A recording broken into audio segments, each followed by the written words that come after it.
welcome to Facehammer Live. It's me, Russ the Face. I'm joined by, as ever, by my co-host Byron, and unfortunately, no Chewy today, as we've had he's been called off play by his new arrival this year, so he's had to go and be a dad. I can't hear you, by the way, Byron, if you're talking. So thanks for joining us, and we're going to talk about Sylvaneth, and hopefully that's going to be interesting for you guys. But before we get into the main topic, we're going to go through our thoughts on sort of the previews and new releases and things like that. Just talk through those while Byron sorts his microphone out.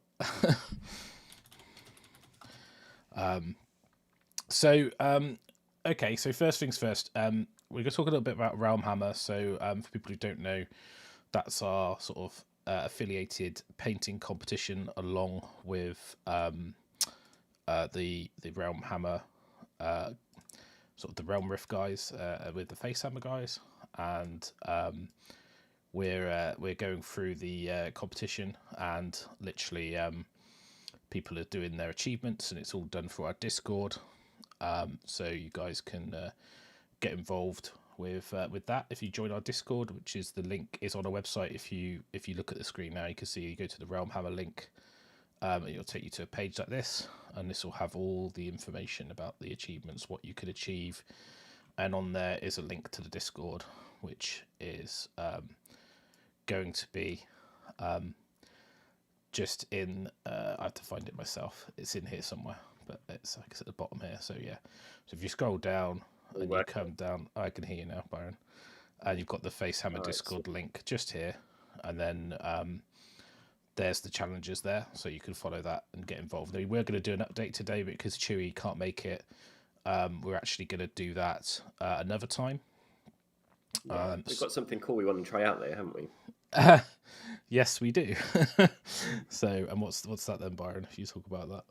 Well, we kind of alluded to it in the last one, and we did it in the last one with Chewy, but we want to just do some flat off the cuff list crafting. Basically, that's what we get a kick out of a lot of the time if we're just chatting hobby, and I think there's definitely some learning points for the viewers just in watching the things that we think are important considerations. Yeah, so we did a show, I don't know if you've seen it, but we did a Stormcast show, and basically you could join that and watch that and learn about like a Stormcast list, and we talked about Byron's Daughters of Cain list, and that was a show that we did sort of put out this week, just Thursday just gone. And I was on Warhammer Weekly as well, where we did some like sleeper lists. So one of the things we were keen to do is do some lists for Tom, and he's quite enthusiastic about Sylvaneth, and obviously they're seen as quite a low tier book, and there's not a lot of information about them. No, I think it was natured release. I don't even think we did a release show on them, because the way the book got delayed and leaked. They had a faltering start, didn't they? And people were. It's the nature of stuff in this hobby that if it's expected and it doesn't happen, people's kind of initial enthusiasm often gets bypassed. And I think when books come out with a little bit of an odd start, or they don't have the coverage that they would normally get, which that one did because it was, then it wasn't, people just don't end up considering it as readily as they would do otherwise.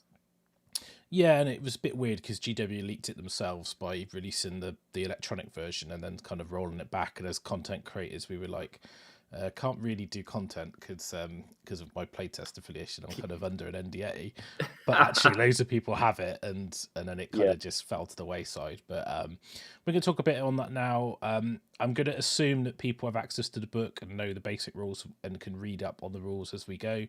We will cover some stuff. I'm not going to go too in depth because obviously that becomes a Sylvaneth Battletome review rather than a list show. So we are not here for that, and we are not currently qualified for that either, I would say. But if you do have questions about the list, or as we're talking, or we say something like, I don't really know what that is, because we're live, pop it in the chat, engage with us. I am looking at it, so I will catch it, and we'll be able to like feed back to you the sort of the information.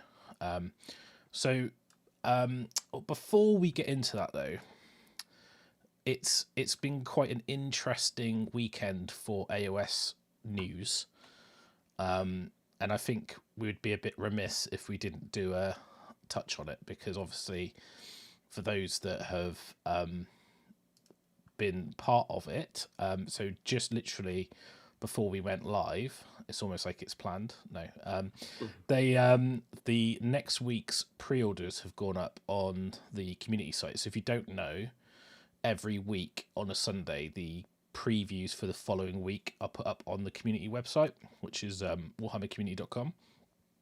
So it's worth checking it on a Sunday just to find out how much money you need to get out of your house when you remortgage to buy the new army that is being dropped. And next week is no exception. So obviously Lumineth Realm Lords, we've seen some of the previews before. So Broken Realms Techless is the book that is going to go on pre-order.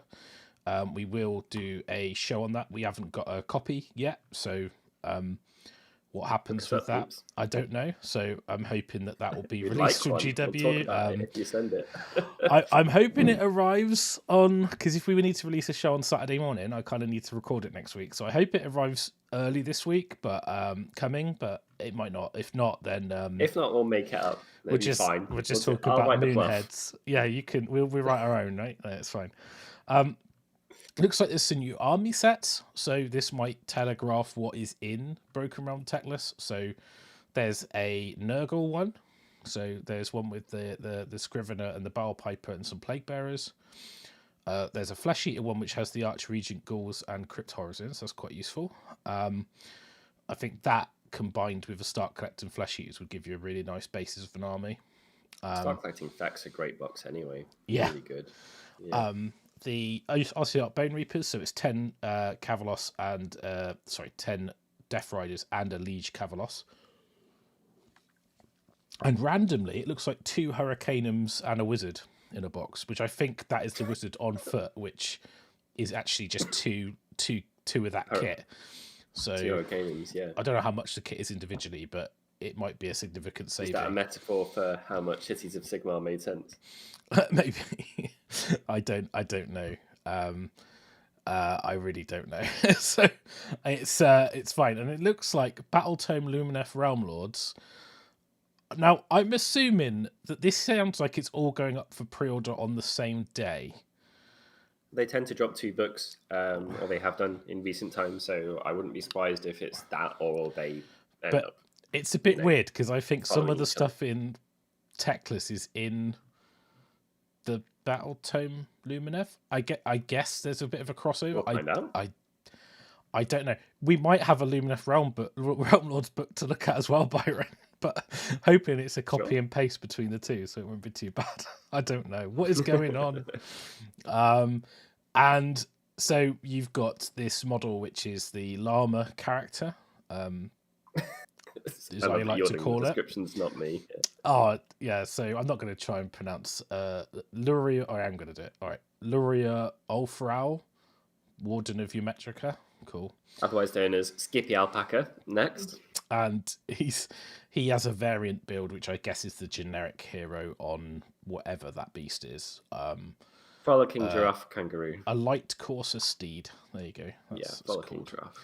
Then you have the Huracan, not Hurricane, but Huracan Wind Chargers, or Kangaroo Elf Dudes, as we like to call them. Yeah.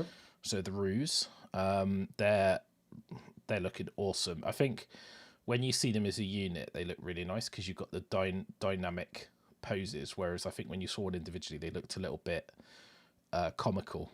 But I have a thing that I thought of the first time I saw these. So are they not just a head swap away from being like really funky Slaanesh cavalry? No, you just use Slaanesh steeds because the Exalted Seekers are so much nicer.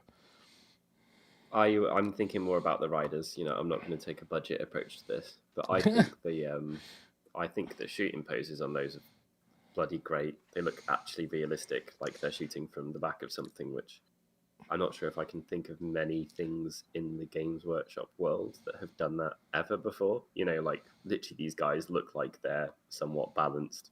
shooting an actual bow, and the line of sights are pretty cool as well, I think. Yeah, potentially. I don't know. Like, I don't find the Bliss Barb archers are pretty good.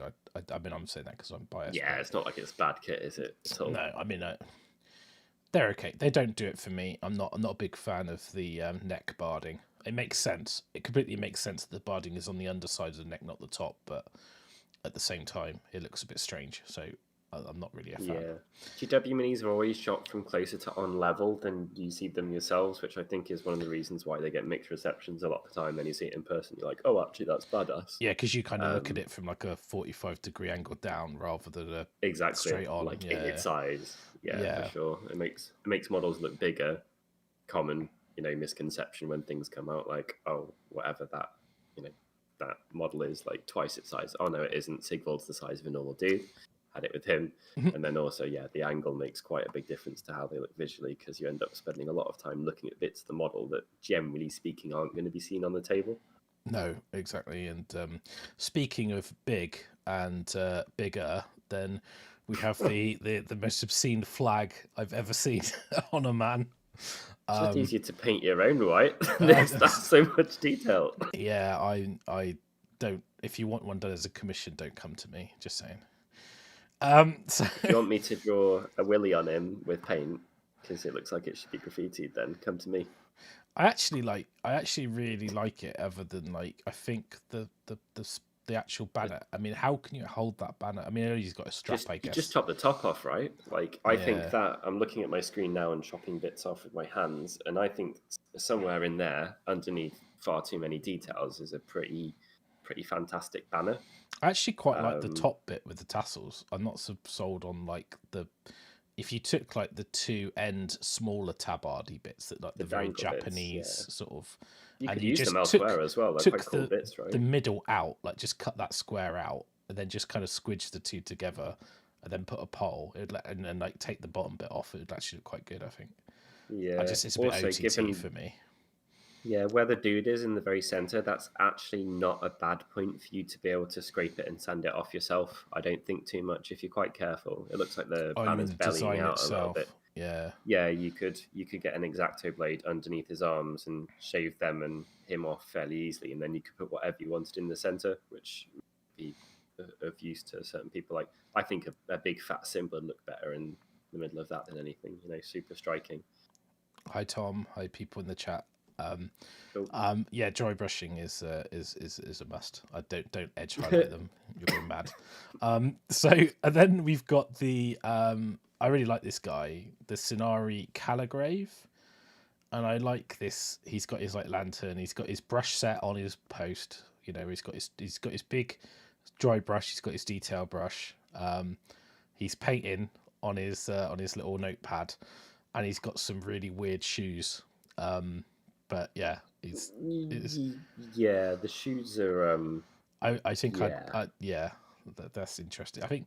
I think there's something about they're not too easy to clip off. I think in the lore it's about him not touching the ground or something. He's going to be off the ground, it's like a thing. He's like his religion or something. I don't know. I'd be a bit worried about the pen that's holding the paper to break, because I think that might be a bit fragile. Yeah.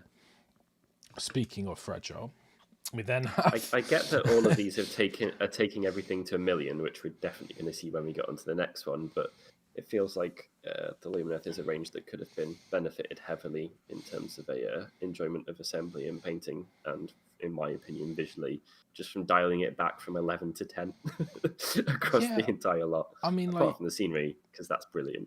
Yeah, and then we've got Severeth, Lord of the Seventh Wind. He's nice and subtle. I like that model though. I think it's quite cool. It's badass. That is great. It works on that, but it works on that because it's actually, I think it's a bit more simple than the other stuff. It's armor or swirly stuff or flesh or a weapon. I just wish they didn't have the tassels. The tassels are the thing that does do mad in. On his anklets? Well, just on every Lumineth model. Everywhere. It's those tassels. That's a stupid comment from me.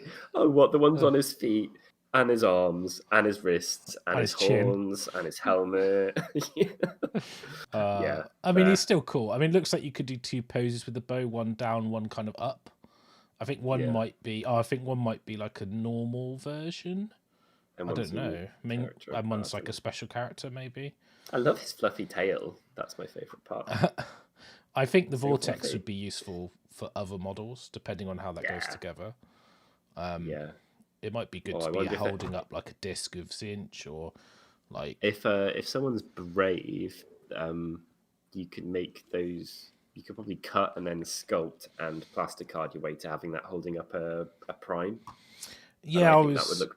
Was thinking about that would look better than what's under a prime currently, because I don't like his aesthetic underneath him, but I love that model. I wonder if you could take the tassels where it goes to like his loincloth and his you could almost like, because the prime, they could come out of his chest, don't they? They come out of like here, and then like they come. I think they come down his chest, but maybe you could almost like blend the two together, so it's almost like maybe it might work. Cover it in some stars. And then you've got the Hurricane Wind Mage. Skip. What's wrong with the cloud? It's like fluffy cloud. What's wrong with the clouds? Hello, Teletubbies. Like... Well, it's obviously like it reminds me of like World of Warcraft, Mist of Pandaria. So I'm like, I can take this model the least seriously out of anything that Games Workshop have ever sculpted. You know, I'm sure it's quite like, a lot. They must have really liked Mr. Pandaria, because that's all like the square weapons, the sort of the Oriental Japanese His little fan. Maybe they missed a trick. They didn't actually do Panda Lumineth. That might have been good, but I think that model's actually better if you see it in person than the picture does it justice. I don't think that would be hard for it to be the case. Not a fan then, Byron, I'd say. No, especially when we get on to the next one. This is cool, right? The bolt thrower. Because the next one, right? Like, that is serious. That is awesome. That is military. They have the like in terms of vertical unnecessary height added to their helmets, they're amongst the best in the entire Lumineth range. The weapon looks serious. The facial expressions. The archers and the sentinels, they actually do quite a good job of them looking quite martial. Like the actual, if you take the sentinels and the archers, and even the Dawn Riders, if you take just them, they're almost like the old, like Citizen Levy from the High Elves, and they're kind of like not that ridiculous. So you can kind of go, yeah. I mean, it's fine for your leader to be on a llama and have loads of weird shit on his head, but not on the, how is this just a conversation that we're having? I know I don't want to like bag on this range. I'm not a fan. People know watch this know I don't like Lumineth, and like it's like this triple bowstring thing, which I'm like, okay, but doesn't really make much sense. I don't know if he's like blowing in the end of that arch. It looks like he's blowing into the end of it. I think he's it's just the angle, but he's concentrating, isn't he? He's not inflating his bow. He's there like that thing is great though. Yeah, I do like that. It's good. I like the little lanterns around it as well. Oh, I think they're awesome. I hope they look like little solar powered ones that I've got. I was about to say they're probably like little solar lamps you buy in your garden. You just like stick down. Romantic night for two, shooting witch elves. Can I have a bolt thrower for two, please? Oh yeah. Yes. It's one of the like out there first dates. Like, what we're going to do today? We're going to go shoot some people. Plains. We're going to shoot some beastmen. Okay then. Okay. So I'll let you handle the next. There's still more. There's still more. Venari Blade Lords, which I guess are like the Sword Masters. This has been previewed before, but they're a head swap from. Very cool. Their helmets just don't. No. Oh, stop it! Tassel watch. I'd be out there. I'd be skipping around on that battlefield with a pair of scissors, upsetting all these. On the plus side, their silk pantaloons are protected on the knees, so we're all good. Yeah, fantastic. And it's for gardening. They've just helped install all the solar lighting for the romantic couple above, and then they've got those little gardening ones that my mom uses, so she doesn't get messy knees. We're just like bagging on this. Anyone who likes Lumineth, that's completely fine. But I am that crazy. It's just crazy. I don't. On a serious note, my hilariously immature remarks are based off a really serious thing, which is that I would not enjoy putting those together or painting them. Like that bit is, and it just doesn't look how I'm happy with that helmet, but that is just asking for me to, swear, break shallow bits off or delicate bits off, all that type of stuff. I would head swap the living shit out of those as soon as I could, Especially when you've got access to like Blackguard heads, Executioner kits. I mean, you look at the Dark Wildwood Wanderers. Yeah, got stick heads, the hooded. Yeah, and then even like the sort of even the old Glade Guard set, to be honest, and I don't know if you can still get them anymore, but these guys are like I got a lot. Yeah, you do. I think for me, if I was doing Lumineth, I would 100% convert them. And I can't remember the last time GW released a range, and I would have to convert pretty much every single model.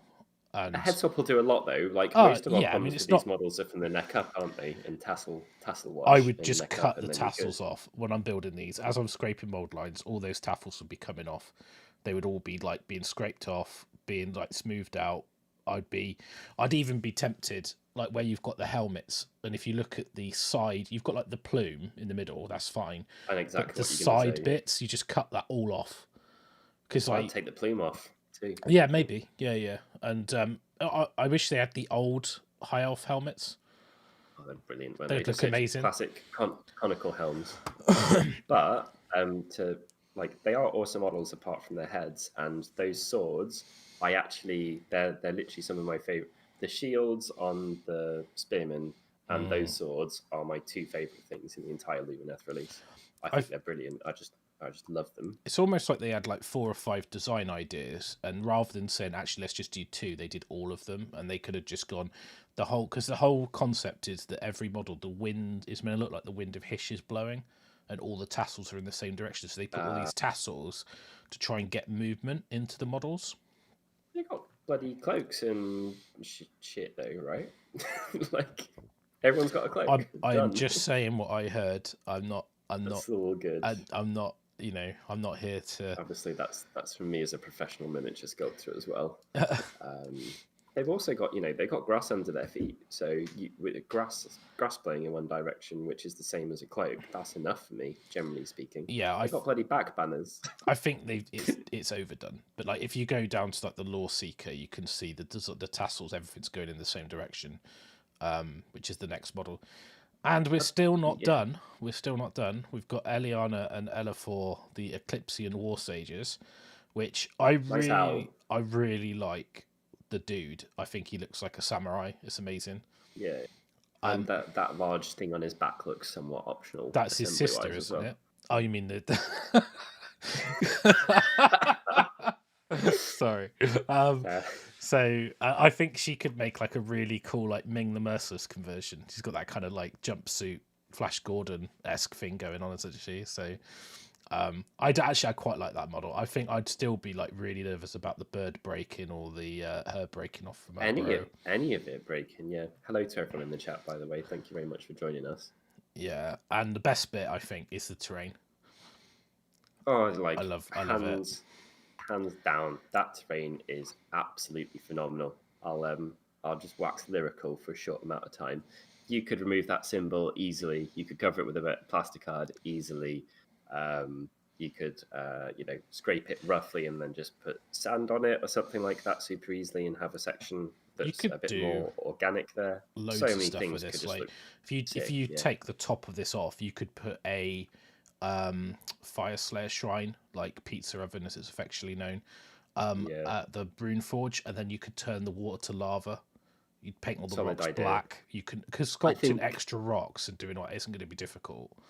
No, removing that filigree wouldn't be too hard either. So I think you could actually you could keep the Asian-y iconography and just paint it low-key if you don't want it to stand out, that flowing script.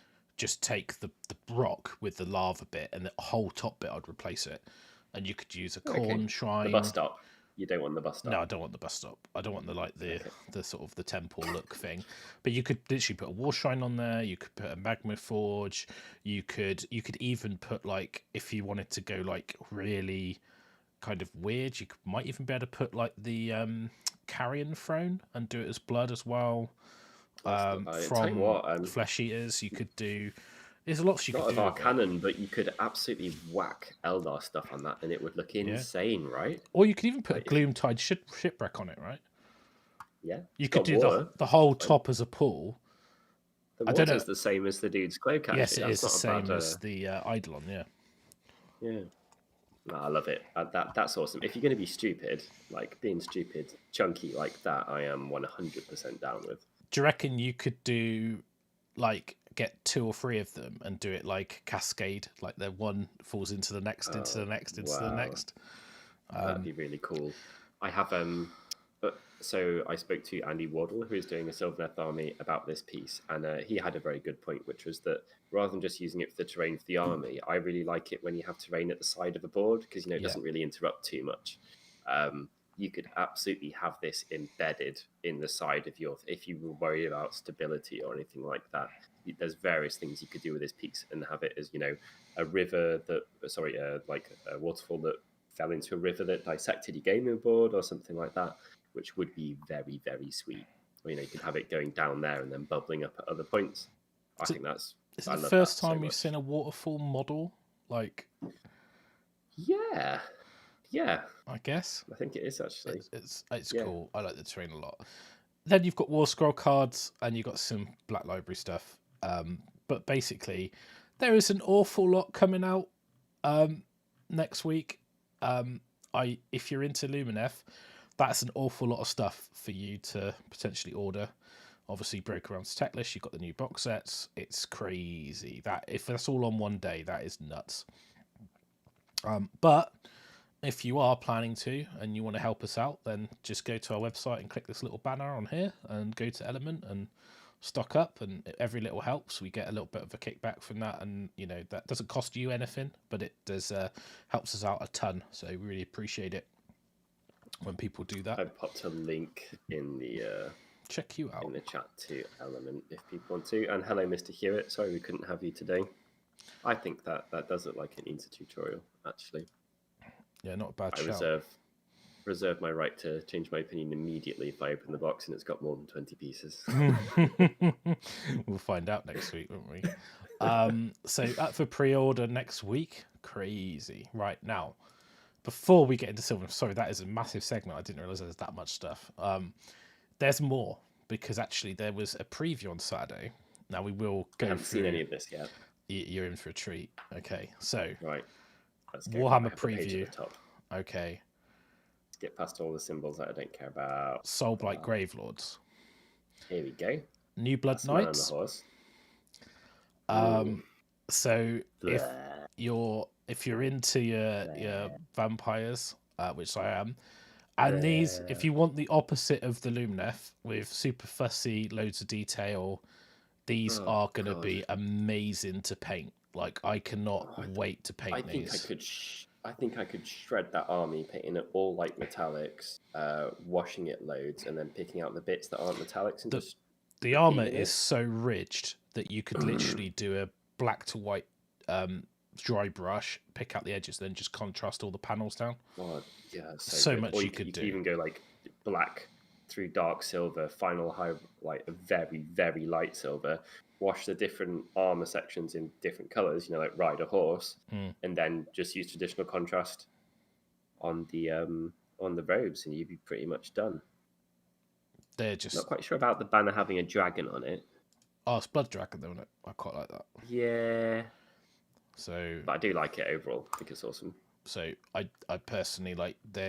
I really like that, and then obviously in the video you can watch that. The metallics nicely on some of these. Sorry to interrupt. No, that leader dude, he's got amazing, like, kind of burnt looking metal on the wings that are sticking from out. Oh god, it's almost like aged gold bronze, isn't it? It's very brilliant. Nice. Yeah. Skelly bobs, like some of your skellies with a slightly Mongolian / kind of theme. I like guess. How camp some of these poses are. Well, I think it's because their hips don't lie. And then there's another one who's looking roguishly down his spear, like hello there. They are. Well, why did you have to say that? Now I can't unsee that. Like, No, I'm look at him looking gonna down look his at these, face and they're like, all like, "Hey, boys." if you've picked up my greave that I dropped, I can be your Cinderella. Hi, Philip from Germany, and also, yeah, Tone, that is definitely why they've done it, because you've converted your own Blood Knights to GW release them. They were just waiting, so it's your fault we've had to wait this long. No, I'm kidding. Dude, why didn't you do that like 10 years I know, ago? exactly. Selfish. I know, like we've been waiting so long for these. Now we've also got the zombies. Oh, that guy's got his brain out. How cool is that? He's got a grave on his back, and he's got his brain showing. Oh, okay. Okay.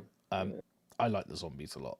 These are like freaky scarecrows. I quite like these are off canon, right? Because obviously GW skeletons and zombies are about as classic AOS canon as is, or sorry, rather Warhammer Fantasy canon as is. Yeah. These are a bit more, like Dungeons and Dragons modern world appropriate. I guess so. I think they're in a weird spot with the Mortal Realms, because obviously, like, they need to look like fantasy type people that are dead that have been raised, and because obviously, like, they're from the realm of Shaish, and like they could be around before the time of the Chaos Wars and all that, but I think they're unique enough. They've done enough with them, but it's very hard to do anything like super unique with like skeletons and zombies, right? But Yeah, it is. Is that grave got Cyrillic text written on it? which grave are we talking about? The one that's on his back? The one on the back of the brain dude. It looks like it's ASXO. A backwards R, A backwards R, and then Maybe. like joined XO. Who knows? They do have a distinctive wow. like Eastern step. Yeah, we just looked at the bats, have we? Yeah. Yeah. Finally some decent fell bats. So I really like those.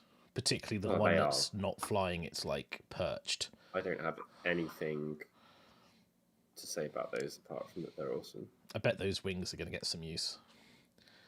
Yeah, they are. It depends, but I hope they join at acceptable points in acceptable ways, but they are phenomenal. They are absolutely brilliant.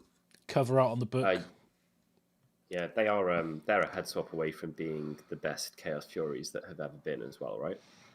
Yeah, I guess so. Yeah, I think you've got is it Raptorix and Furies from Warcry? So they've been redone anyway, but it's then you've got Soulblight Gravelord's cover. I really like the actual art on that. I like the light is on the blue sort of white on the face, and it kind of goes to darkness. Pretty metal, isn't it? It's very cool. I'm just down. That comes with like a heavy riff in the background. That's fantastic. Yeah, I think that's a good point, Philip. It's very Castlevania. Yeah, I'd agree with that. And I think when you look at the Cursed City stuff, I think you're right when you said Cyrillic text is very kind of like Eastern, like almost like Siberian / Russian / Eastern, like Asian, like but not like Far East, but like Middle East Asian kind of thing. And then we've got the Kragnos video, which is just literally the guy, the centaur guy, and it says it just says Broken Realms Kragnos. So there you go. I got someone trying to repeatedly ring me, so I might have to jump off in a sec just to see what's going on, because they've rang me about 4 times, so it must be important. No worries. And then we've got the Underworld's Warband, which is Kanan's Reapers, which is the Ossiarch Bone Reaper warband. Dude with a big axe, looking super good. Yeah. And then we've got the guy with the mace, who I think looks really cool. He looks like he's got to come at me for pose. Dude with a sword. We've got an archer. And I think in the video it describes it as like a Mortec. I think it's like a Mortec something. And I was like, oh, that sounds like a unit type. But obviously we don't have Ossiarch Bone Reaper archers. That changed things. That would make a huge difference to that army if you had an archer type unit. And I would really like... I think this might be the general, which is the guy holding this weird like necrotect cube thing that's like, it looks like it's bleeding on his hand. I don't really know. And then you've got the two-handed sword guy. But I think the big axe guy is actually massive. He's like double their height. He's like stalker size. If you add units of them in AOS, I'm all for that. I'm down. You can tell from basing details he is a big boy. Yeah. In the video, you see them with him in the middle, and he's literally like double the size. That's great. It's definitely a stalker body. I think it's good. And then we've got some 40k stuff like Redemptionists, which are cool, but we don't care about all that stuff. There is a squig snakebite guy at the bottom, but which might find some AOS use because it's not that far away from fantasy. Has Gretchen got a cog in his axe? Oh, it is. It is a 40k one. Yeah, it's a rev axe, I think. So I think they need to look futuristic enough, but the squig boar thing is, I'm a big fan of that. It'd be cool if they made their way over to Age of Sigmar. It's like a cross between a boar grunter and a squig. Right? Yeah, you could paint that armor like Iron Jaw's armor, and it change the feel of it quite a lot. It depends how many poses they've got, but if you were doing like Savage or Okami and you wanted some boar boys, they might be a good alternative. Because, they're very piggy anyway, but they, Absolutely. Do you want to mute yourself and check what your phone is, and I will chat with chat for a little bit while you see? No, it's okay. They've stopped ringing me, so I don't recognise the number. So I'm hopefully they've left a voice message, but there you go. Yeah, obviously, don't know that I'm this time of night. I'm live. So I don't know. I'm a big deal. I'm a big deal. I have many leather-bound army books. No. So quick update on Realmhammer leaderboard. Pro Painted smashing it at the moment in 19 points, and Tony Kirby bringing up second place, and Tien's in third place. Obviously, it's not a competition against other people. It's just there to track your progress. I say that because I'm right at the bottom. If it's at the top, it'd all be about that. But so if you want to get involved, it's not, you don't have to like compete with other people. The idea is that you just have a record of stuff that you've achieved, and you can set your own goals. And anyone is welcome. Painting any type of model. We talk about Age of Sigmar, but if you want to join in and say like, I'm having a nice time painting these, then rock on. Yeah, and you can use the Discord to show stuff off, ask questions, get advice. Or not, or just like here it is, and we've done it. And the Discord's a great place for army list discussion and other things that non-Realmhammer related. So join us there and join in on the hobby chat. It's gone pretty well so far. We've got a lot of people in there, got about 300 people. Frags. So there you guys. Main topic. Yeah, finally. Sorry about that, guys. Back on Slaanesh. I mean, yeah. No, not yet. So Slaanesh list is what you wanted to talk about, right? So take advantage of Tom. Tom's not here, so he asked us to talk about what we want, right? Nothing but fast Slaanesh armies with which are really turn one aggro. I thought we'd be like diverse, and we would talk about Glutos and Sigvald lists. No, kidding. So what are we talking about first, Ross? What is the agenda initially? So I think we're gonna try and write some Sylvaneth army lists. Yeah, this is a challenge, right? Because let's face it, this book is not seen as a powerful book. Like let's not beat around the bush. It's seen as one of the lowest power levels available. Fair to say. and I think like Tom had some clear ideas. Like he likes the big trees, and other lists he's like, he sent us a load of army lists, but sorry, Tom, I'm not going to go through those. Like because actually, like really. Conceptually, what we want is like, what did you want out of the army? Like, what models did you want to feature? And I think there are some hidden gems in the Sylvaneth book. Yeah, Tom's into tree men, and that's what I remember from our last recording. Basically, he likes Ra and tree men. Ra and trees. So yeah, let's do let's go through it then. So what I'm gonna do is I'm just gonna take 5 seconds. No worries, I've got some stuff to say anyway. Okay, so you take it over, and I'm going to mute myself and sort out some like boring like pictures and stuff that. All right, amazing. That I need to do.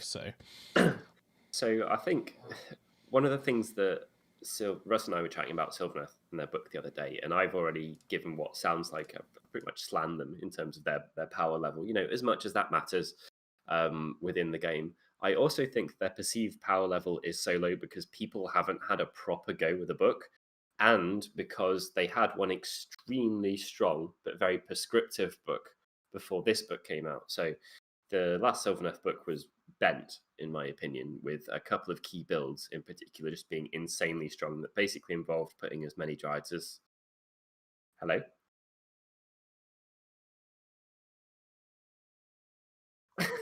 Russ, mute yourself.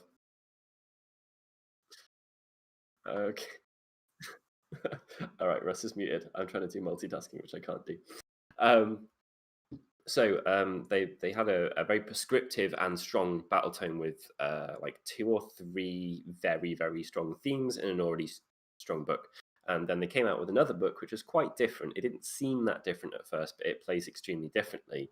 And I think that's a really good recipe for people who loved the book and are used for it being strong, not wanting to continue with it because it doesn't like it has the same theme or the same power level. So it also had a faltering start of a release, and I think that just means that people haven't given this book a go. There are some things in it which I think are, borderline bent in terms of, or extremely strong in terms of what you pay and what they do. The Revenants can zap all around the board extremely flexibly,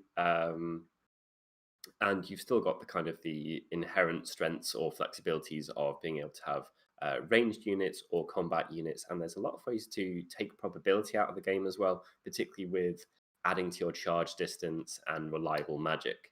So I'm sure Russ will have some thoughts about those types of things, but yeah, that's a key reason why I think that the Sylvaneth haven't really had too much of a look in.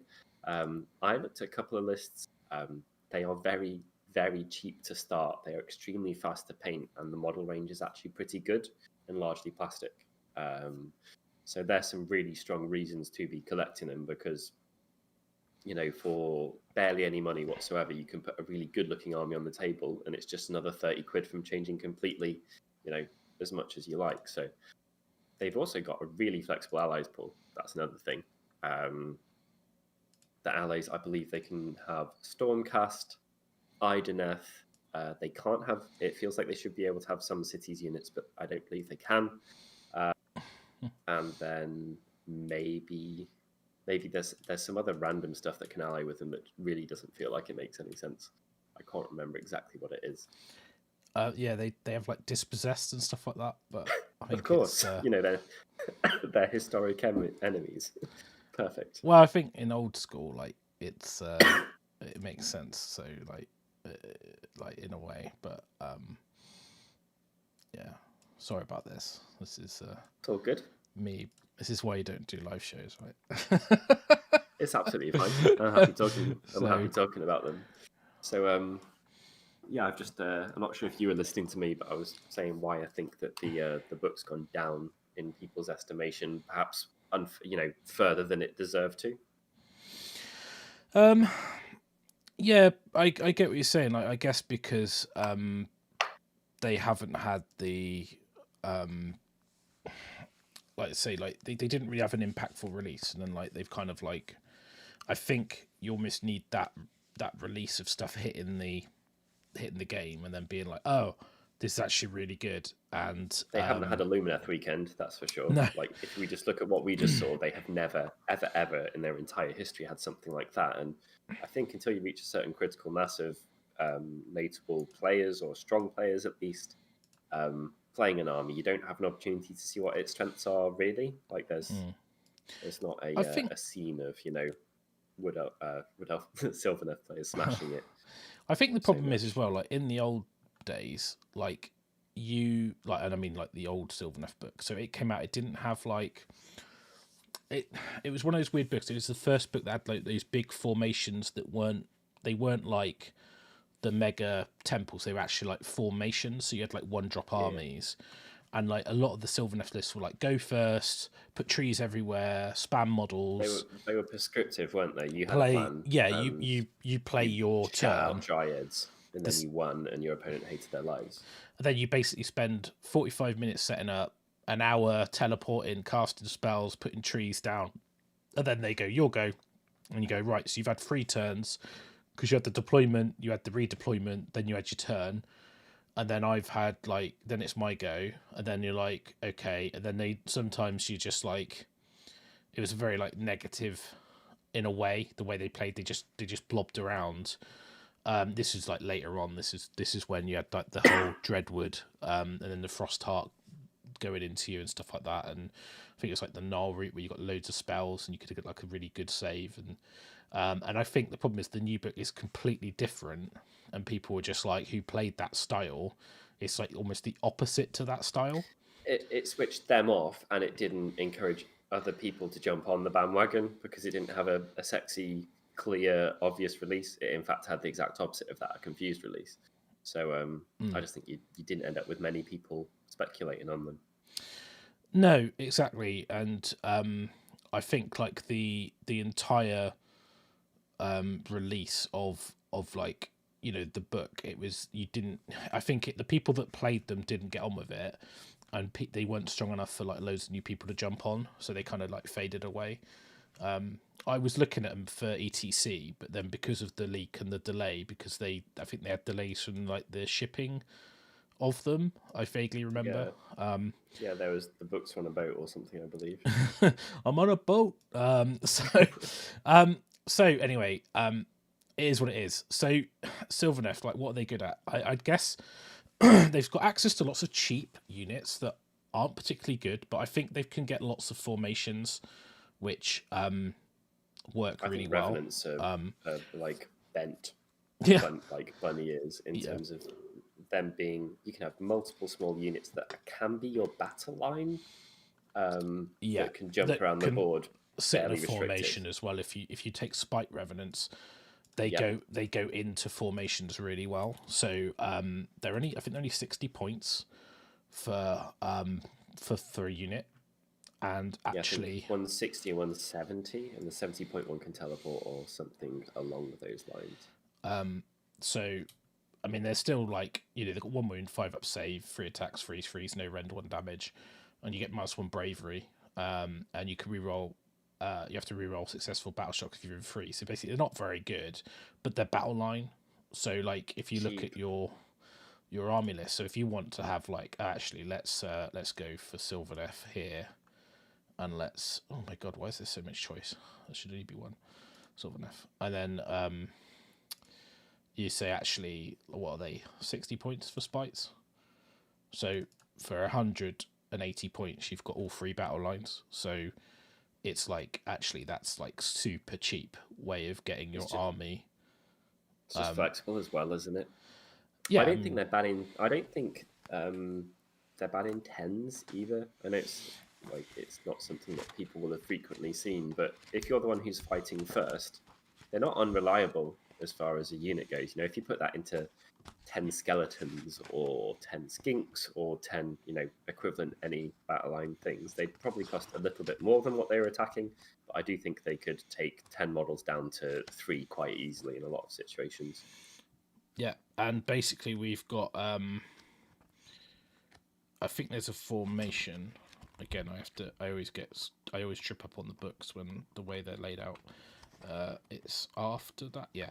So the Outcast, which is just 3 units of Spike Revenants. So you can basically say, okay, Outcast 100 points. So literally 280 points. You've got 3 units of Spikes, your 3 battle line. They're in a formation. It's only 1 drop, and you've got an artifact and a command point. Yeah. What's the ability from that formation?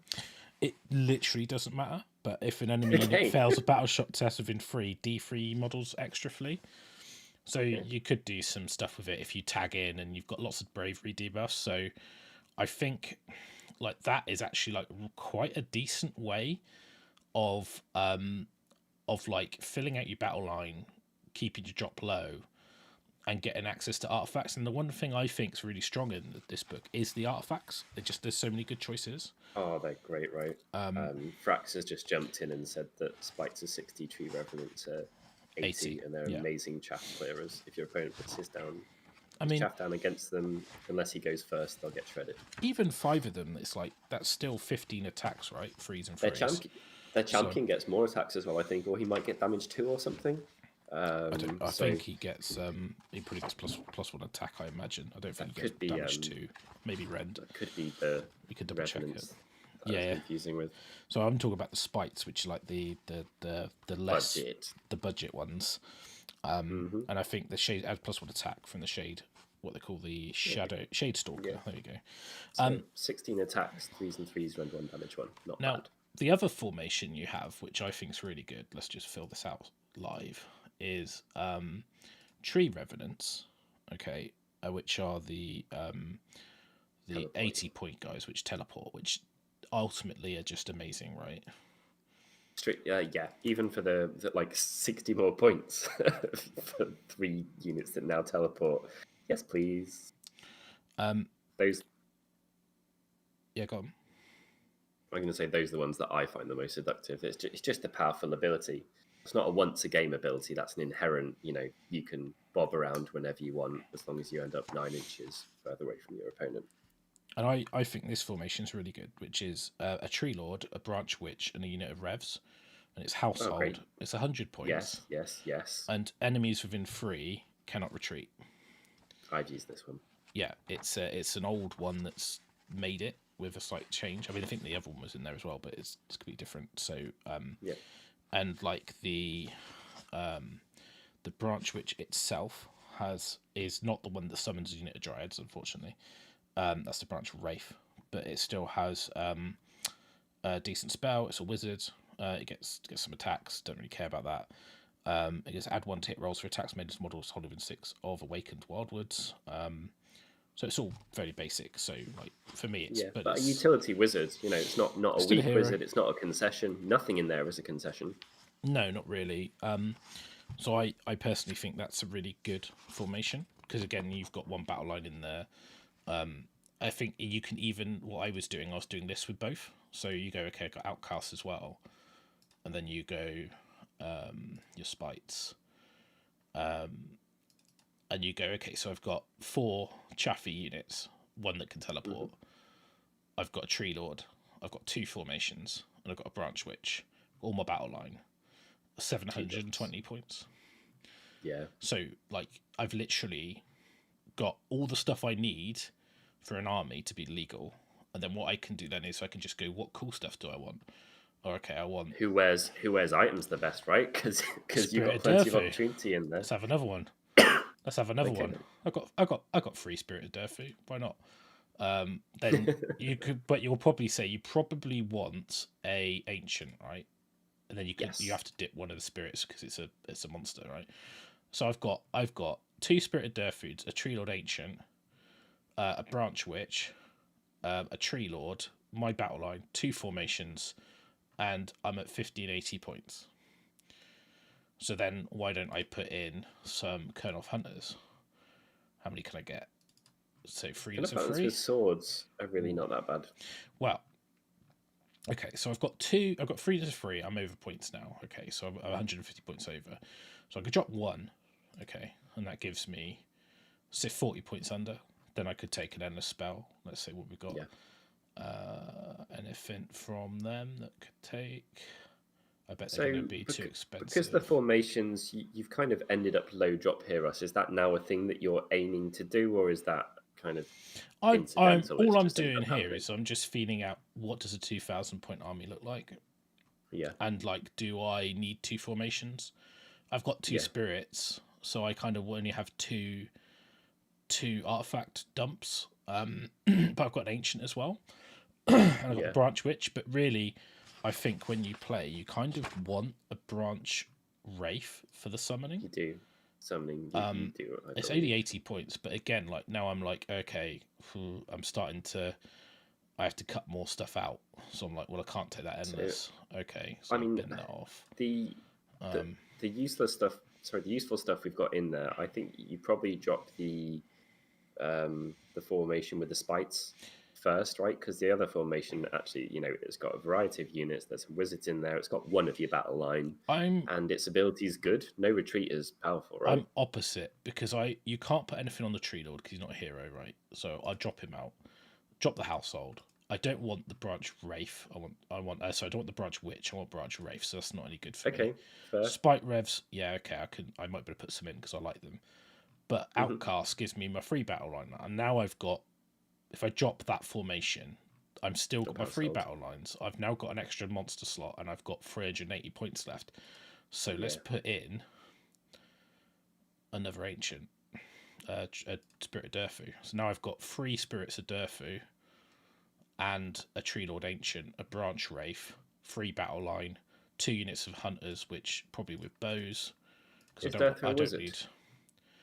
No, he's a combat guy. So Okay. Spirit of Durfu is the damage 6 sword. Yep. With the 3-inch reach, 12 wounds, 3 up save. So he's a combat guy. So basically he's a combat monster that's a hero, right? So basically I've got 3 combat monster heroes, and I've got a Tree Lord Ancient, and I've got my 3 battle line. I've got a way to summon dryads, and I've got 80 points left over. Now what I could do here, I could either put in some spells, or I could actually put in a unit of tree revs. I always get these mixed up. Yeah. Tree Or you revenants. could take that 1 unit of tree revs and put it up as a 10.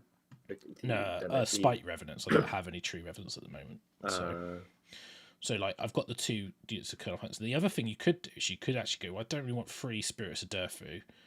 I could actually put Drycha Death in as dead. I think that's a good call. So she's like she's a different type of combat, and because she's unique, I've only got 2 places I can put artifacts anyway for combat, because I can't give all 3 of those spirits an artifact. So this is at the moment it's an ancient 2 Spirits of Durfu, Drycha Hammerdeath, a Branch Wraith, 3 units of Spite Revs, 2 units of Hunters, and the Outcast formation. So that's pretty good. Yep. I'm gonna have to like mute myself and go AFK for 10 minutes. Can you feel, Byron? Are you all right? Yeah.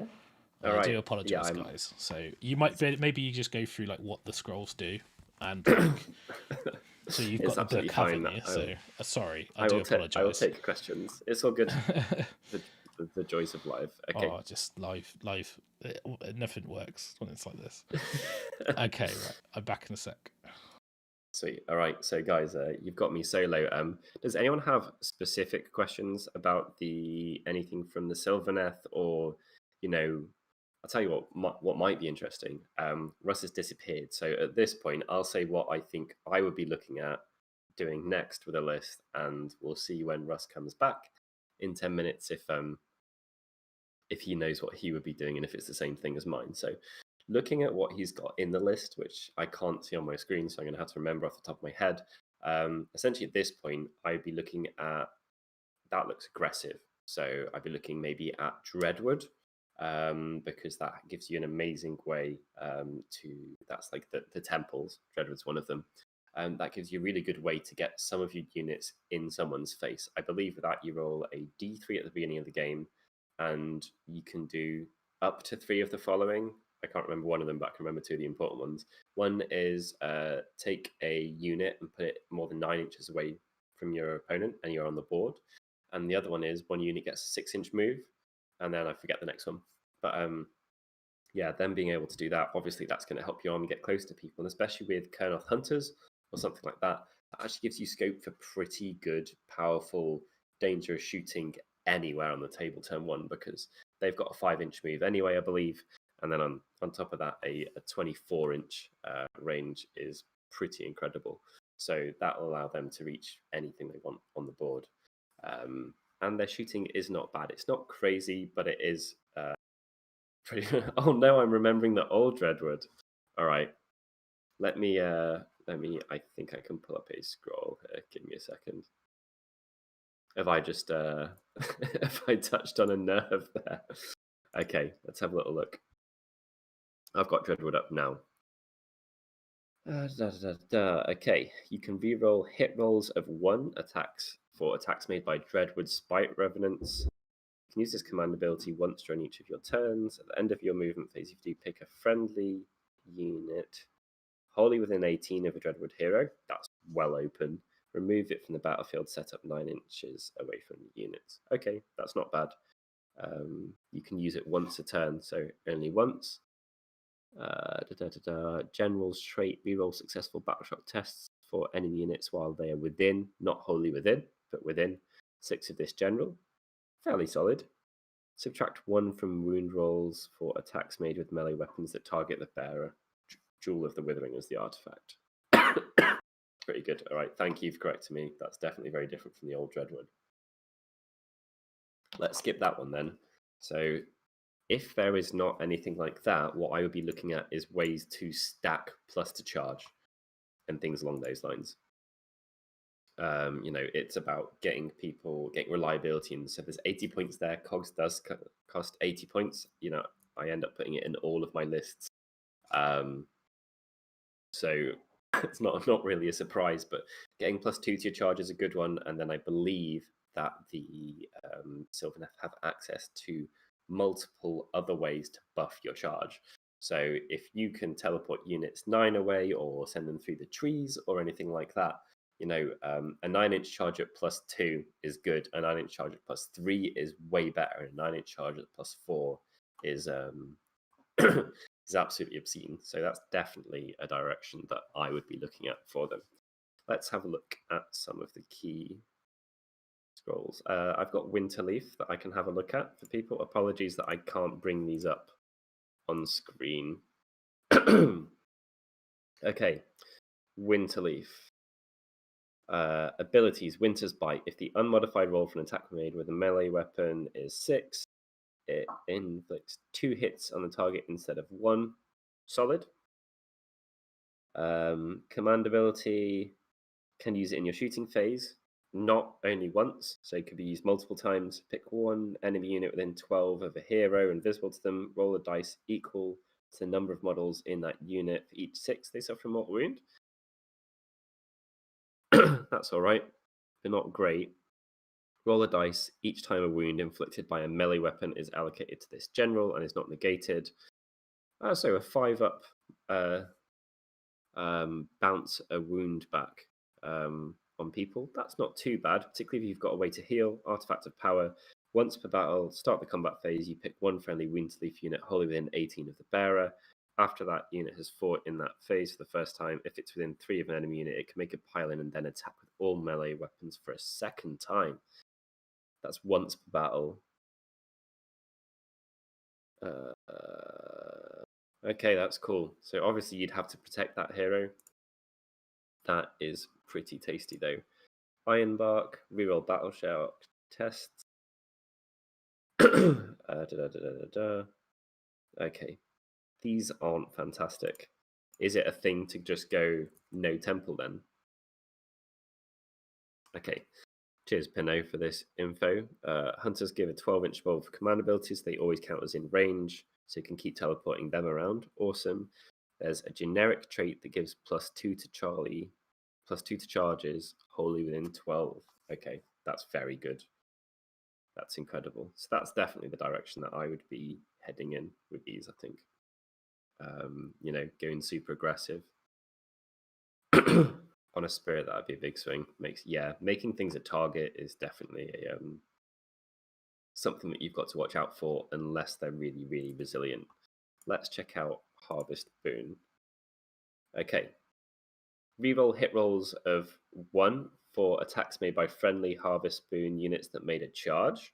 I'm down. That's really good. That's very, very good. Good for shock impact. And then a command ability, Fertile Ground. You can use this command ability at the start of the combat phase. Pick one friendly unit wholly within 12 of a hero. Until the end of that phase, add 1 to the attack characteristic of that unit's melee weapons. You cannot pick the same unit to benefit from this more than once a phase, but you can pick multiple units if you've got a lot of command points available. So that's pretty cool. Seek New Fruit. Each time this general attacks its melee weapons, it can make a 6-inch move after all of its attacks have been resolved. If it does so, you must finish the move more than 3 inches from enemy units. Wow. That's interesting. I like doing a lot with heroes, so that's a very interesting trait. All right, I'm back. Sorry about that. Hello there, Russ. We've read through Harvest Moon, Dreadwood, which is definitely not what it used to be, and Winterleaf, which is now boring. No, I think so. You've been doing the main allegiance, big what are they called, glades? Fraxo's been saying that going gladeless is potentially quite a viable option in the book.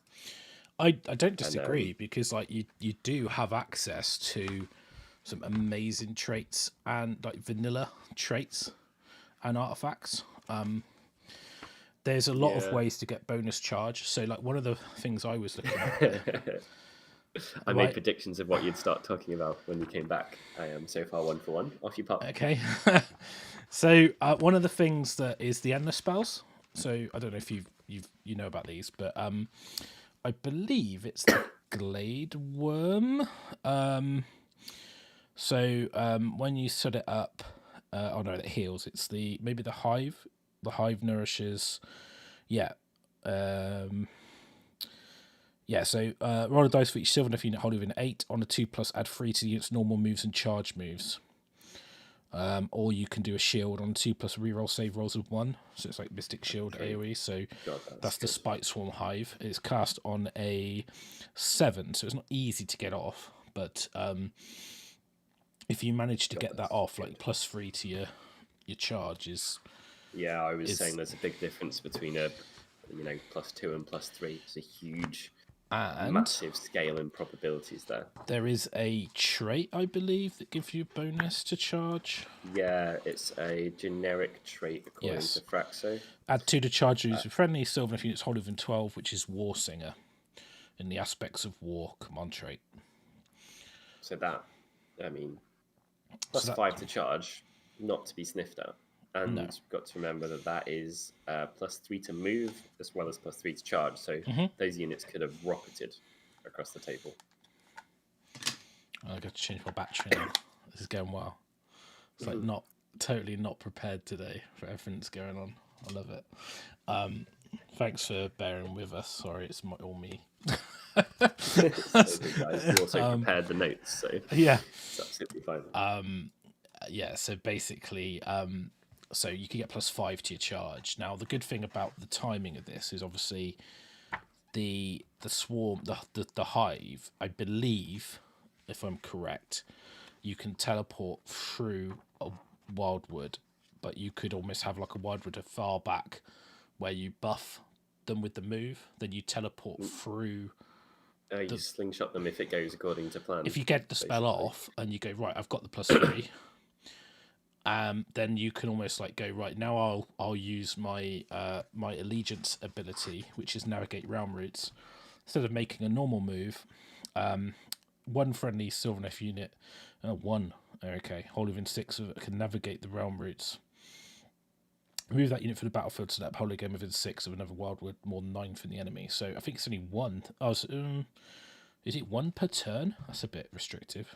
I know it used to be pretty ridiculous, so you could do your whole army, but you could still do that with your big D. You know, you could. That would push you to putting a monster through there, or maybe you collect your Kurnoth together and 6 with swords or something like that, and that would be your. You could still do something similar, because you could basically take your forest spirits setup, so you could set a unit off the table that you want to go with the character, like you say the swords. And actually, you say this is the list. It's getting very similar to the list I was playing around with back when the book came out. And you say actually like the swords will go through the Tree Lord can do it in addition. Great one for Axel. I thought you could do it with multiple heroes. That's why I thought, because in my head I remember having a list where they all teleported and it all charged. So I'm really glad you said that. So yeah, I think it's because it's on the Tree Lord spirit paths. Yeah, so if it's within 6, start your movement phase, it can walk the spirit path. So yeah, you can do it with them as well. That's great. Thanks for that. So yeah, basically, you can almost do the swarm. You could use the allegiance ability on the 6 Kurnoth. I'm gonna get this wrong. Hunters. I always get them mixed up with revenants. Yeah, Kurnoth hunters with swords. And then you. And then it's the deaf player in me. I want the Revenant to be the big thing. So you go, right, I've got the hunters up. And then you can do, your double D. Is that what we should call the list? Double D? Is it going to Double D, yeah. Double D. Triple D, if you call it with Dreicher. You don't want to call it Dreicher and a double D, so you're just going to be a bit... So you come out and you're like, you get that triple charge all at +5. So actually, and I think there's an artifact that lets you reroll charge. I know there's a ridiculous combo you can do with the charging. I think you can. There's another thing that gives you charge bonuses, so you can actually make it automatic. If you were that keen on it, you could put cogs in there. Rerolls on a wizard isn't a bad Yeah, but you've flip already side or cast something. one endless, haven't you? So you need another wizard, but you do have 2 wizards, so you could do. It also You gives could you some definitely. redundancy, right? If you don't get the +3, then you could go for the +2, and maybe that's enough. Yeah, I'm pretty sure when I talked about this, there was another one. I'm doing this all on the fly because it's been a while. So Okay, could you pop up the Kernoffer's Swords War Scroll on the screen so we can have a look at it just to see what the potential damage is of that, and then I can have a little chat about that while we Oh, I had it there. Yeah, let's go for that. Let's look at the pretty models. Downloads. Great swords. Boom, boom, boom. Oh, of course, with sides. I've got it with great swords. That's fine. So you should be able to see all 3 under the website. There's all 3 different ones. So great swords, 4 attacks, freeze, Rem 1, damage 2, and I believe they do mortals in addition if they do a modified wound roll of 6. Yeah. So I think the swords are better than the scythes. Only 1 inch reach, but The swords are by far the better option. I think I remember working this out when the book came out, but they're just really reliable because they can do so many different things.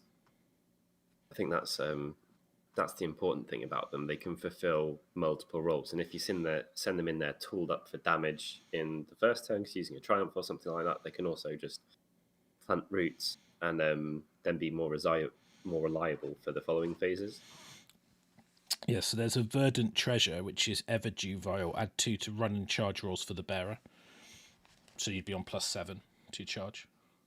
Wow. And this isn't just about going straight into people's face, guys. When you've got that much to your charge, if you just roll an average charge at that point, so a 7, you've got a unit that probably doesn't have a huge base if it's a character.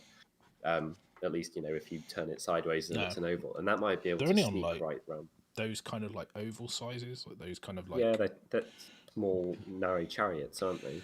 Yeah, they're like I think they're 1 up from that. I think they're like the large cavalry, like the Gore Grunter tile base. They might even be on that medium-sized one, the same one Chaos Knights come on. You're going to get some charges that are close to 20 inches with a single model that allow you to, literally go around the back or through a gap of someone's army and get into a really, really irritating place. Yeah, and the other thing you could do, there's an artifact that lets you fly. So they've got the Ether Blossom, which I know a lot of people slapped on because at the time this came out, Thermal Rider Cloak was a thing, but only for a couple months. You've got that, and you've got Throne of Vines, which is on a 5 and allows you to add 2 to casting rolls. So you could use your... I believe one of the things that I found unusual about this book was that the Ancient doesn't have 2 spells. And I believe it only gets 1, and I think that is quite a big deal because really you'd like to drop Throne, then use the +2 to get the Spike Swarm off. Yeah, but you do want that little dude on foot there for pooping out dryads at some point, don't you? So you're always going to have...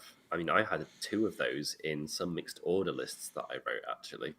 Yeah, so the Ancient only gets 1 spell, which is pretty big because you want to be able to put either Thrown down or even Awaken the Wild Word, and he does get a Silent Communion. Once per battle you can set up a wood for free. It's not a spell. I think there is a spell as well.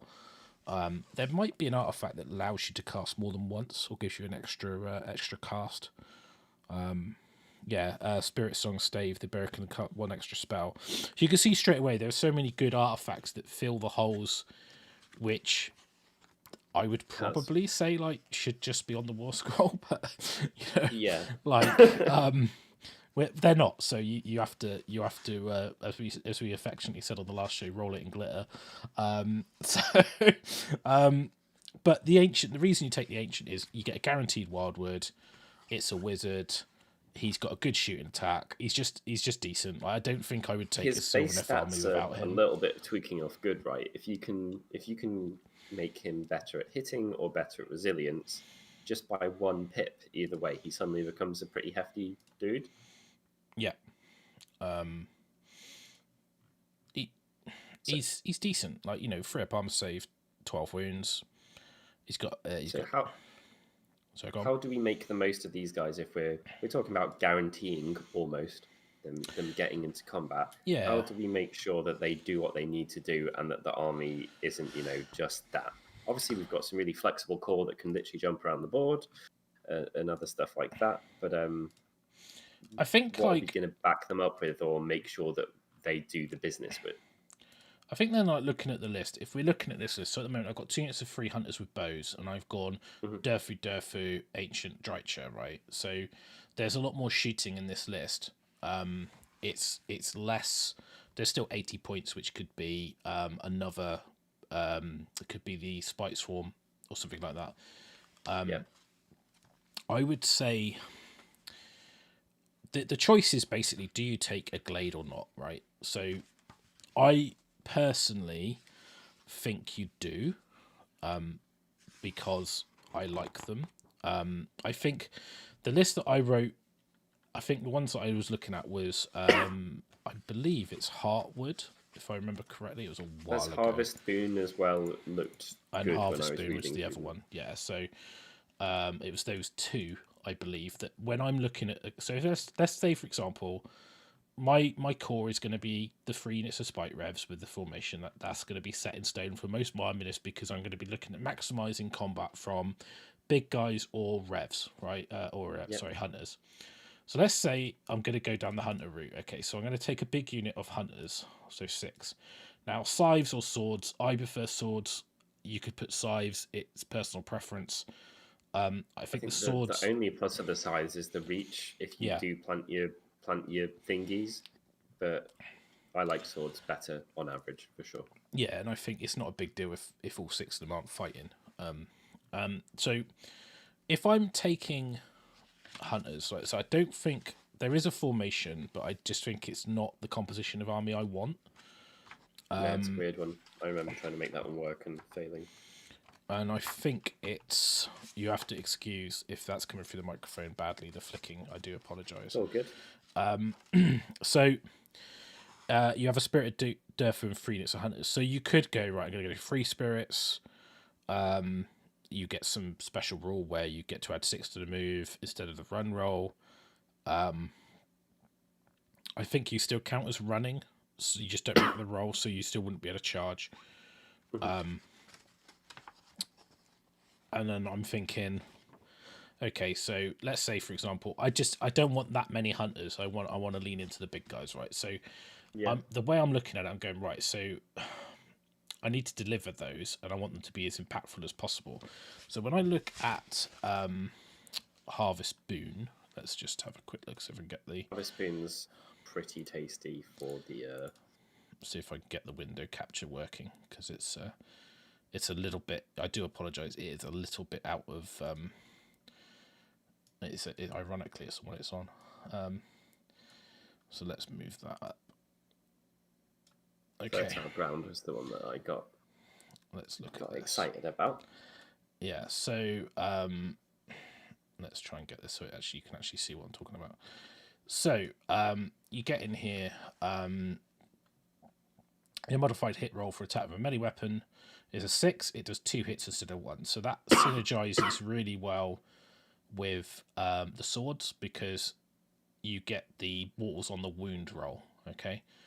So if you roll a 6 to hit, you roll 2 wound rolls. If you roll 6s, we get mortals. So that synergizes a lot better.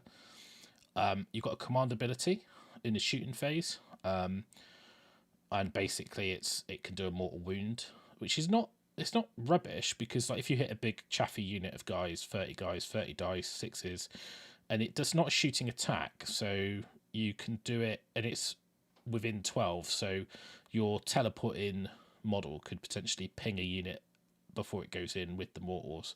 It's probably not worth a command ability, but it is there. Yeah, it's not worth the CP. I just don't think. No, but it's, you never know, right? You've got the command trait you've got to take. So roll a dice each time a wound is inflicted by a melee weapon. On a 5-up, the attacking unit takes a mortal wound. So obviously that's after save, so you've got to take that damage. So it's not as good as it sounds. It'd be better if it was like... No, it's not sexy, is it? It's not like the Star Drake where you don't take a wound and they take mortals, right? So it's not quite as good. And you've got the Next bit frozen is good, though. Colonel, which is, once about the start of the combat phase, you can pick one friendly Winterleaf unit of an 18 to the bearer. After that unit is fought for the first time, if it's within 3, it can pile in an attack with one of its melee weapons for a second time. So, good. Yeah, so basically you get a double activation, that, isn't it? So it is not even... Probably with an 18 is not too inflexible either. That's quite a lot of board that you could be reaching there. And that's not like, I need to activate, you activate, then I activate. That's a double activation. So that's... the only issue with that is you have to use it at the start of the combat phase. So you might have to... It's a bit like the Khorne one with Reapers and Vengeance, where you spend the point and then you might kill what you fight and you don't need it and you've wasted your CP. But you've got to do it at the start, so you've got to go like, I'm definitely going to try and pile in twice, but you might not need to. Pile into, 2 units at once, so you've got an option, even if you're not attacking the second unit or something like that. Yeah, and like that's not awful. Like, I mean, so Winterleaf's quite good. I think we were going to be talking about something at Harvest Boon, but there you go. So you've got the Vibrant Surge. So it's Harvest Boon. You can reroll hit rolls of 1 for attacks that made a charge move. So again, that's okay because you're going to be charging. Hopefully, if you're doing. I think that's really good. That because that's not about being within range of anyone or anything like that. It's, did you charge? You get this. And generally speaking, when you charge, that's when you'd want to be, spending triumphs or whatever to make sure something is as reliable as possible. So I think it's really helpful. Yeah, and then you've got the completely fertile ground. So start the combat phase, pick a Harvest Boon unit within 12 of a friendly hero. With the command abilities, they might sound restrictive, but when you're talking about Kurnoffs, they get a rule which they always count within range, so it doesn't really matter. You could be still on the other side of the table. So, do they count as a hero for the purpose of other units within 12 of them as well? I think you measure the range. So they're like a beacon, kind of. Yeah, they're like a beacon. So like if I switch back to the browser, and let's have a look at their war scroll because I've actually got it up at the moment. Envoys. If a friendly Sylvaneth hero uses a command ability, friendly Sylvaneth units wholly within 12 are treated as being in range of that command ability. So I'd say it counts because that's a range restriction. So like absolutely. That's, I believe, how it's intended to work. I haven't really. Cool. So yeah, I think so too. So yeah, not too shabby. Like let's go back to the. You have to excuse my ghetto switching between things. So that's really good. Then you've got a Seek New Fruit command trait. Each of the general attacks with melee weapons, it can make a 6-inch pile in after all its attacks have been resolved, and it can finish its move more than 3 for an enemy. So you can go in, fight, and then get out of there. I really like that. That's cool. That's sick. That's amazing. Like really, that's irritating as well because it lets you do some stuff that makes the priority roll kind of interesting. Yeah, so if you're on for a double, you can go in, fight, back out, and then if you win that turn, you're then like free to run around and charge something else. Yeah, and it can. So if you don't nearly wipe something out and you want to pin it, you don't have to run away. And if the most annoying thing you can do is move away, you can move away. I love it. I think that's awesome. It's one of the most unique things, like because in AOS there's not really anything that no you can that does that. It's very cool. It's not like a retreat and charge. It's just arguably that might be better, but it means you don't get hit back as well, so it's kind of good. Oh no, it's really, really defensive and aggressive at the same time. Tenor Shard used to do that. And Silent Sickle on a big D, +1 attack is never bad, is it? An extra 6 damage if you roll well. So I think like there's some really good stuff in that one. All out aggression, basically. Yeah, and then like Deadwood, whatever, Ironbark, whatever. No, not anymore. Heartwood, I think, is the other one I was looking at. So you get +1 bravery if you're within 12 of a hero, which is okay. It can be quite good for your chaff units. It's not bravery's a problem for Sylvaneth, right? Even for the Kurnoffs, like for the hunters, you kind of don't want to run away because it's pretty bad. you've got Lord of the Hunt. Pick one enemy within 12 of a hero. To the end of the phase, you reroll hit and wound rolls of 1 by Heartwood units that target the unit. That is really good for like if you want to kill something. Everything that's fighting it gets Bruise to reroll. probability, doesn't it? Yeah, and like especially when you've got effects that give you extra wounds Exploding or mortals sixes. or exploding, it's so good for that, right? So it makes the Durfus really reliable as well because like I know it might be freeze and freeze or freeze and twos. It's kind of ridiculous, right? So I really like that. So and then you've got the command trait Legacy of Valor. So if the general's slain, you can pick an enemy unit within 1. On a 2 to 5, they take D3. On a 6, they take D6 mortals. So it's okay. It's sort of like drag a few down, do a few wounds if you die. It's an option, isn't it? Yeah. So the next thing is quite exciting. The Heart of the Consort. Yeah. So you can reroll hit rolls for attacks made by Colonel Hunters wholly within 12 of the bearer. Now, that doesn't say combat phase, so this is generally used for one of the lists that I think Dan Bradshaw, who from UK, was he was the master, and he's been involved with like ETC and stuff. He's a good player. You play like Zinch and Beastman and other stuff, but this he played this with loads of hunters with bows because it doesn't say combat, so rerolling shooting. Yep. It also doesn't say unsuccessful, so if for any reason you wanted to fish for 6s, you can, or stuff like that. Yeah, I'm pretty sure that nothing in the book really triggers off a 6 other than the wound roll. The archers don't do mortal wounds, do they? They're not Skyfires or anything like that. They're a bit old school. Yeah, I remember when they come out, they were like amazing.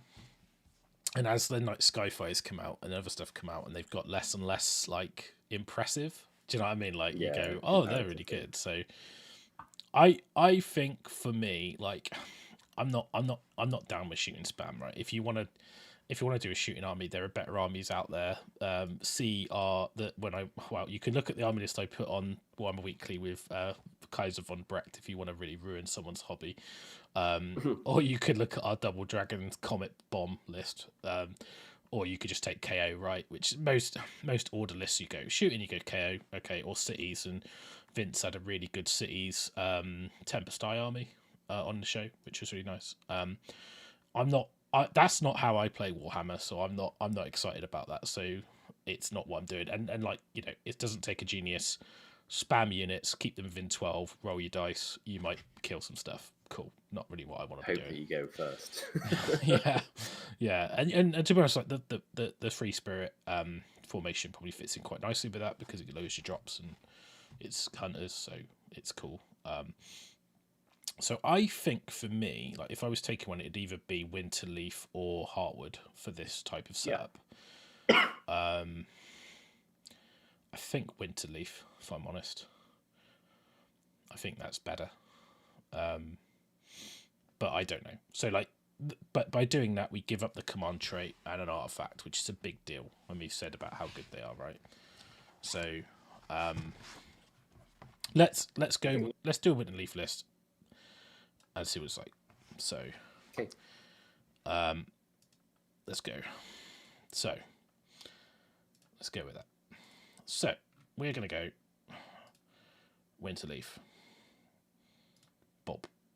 Okay, so knowing that, are we going to take are we even going to bother taking hunters that fight? I think if you do, you go 3 or 6 with swords, right? I take a 6 with swords. I think it works. I think it works better in Harvest Boon if you take is that the one? I keep getting mixed up. It's a Heartwood. Real hit rolls. No, I think it's Harvest Boon. I always get those two mixed up. Made a charge. I don't know. I think they're both good. Like you could sub them out. It's to taste, right? It doesn't actually affect your list really, other than like the character suite. Let's just say we go right. Okay, so I've got my unit of hunters. I've got 6 with great swords. I've got really very little shooting. Drych is quite good.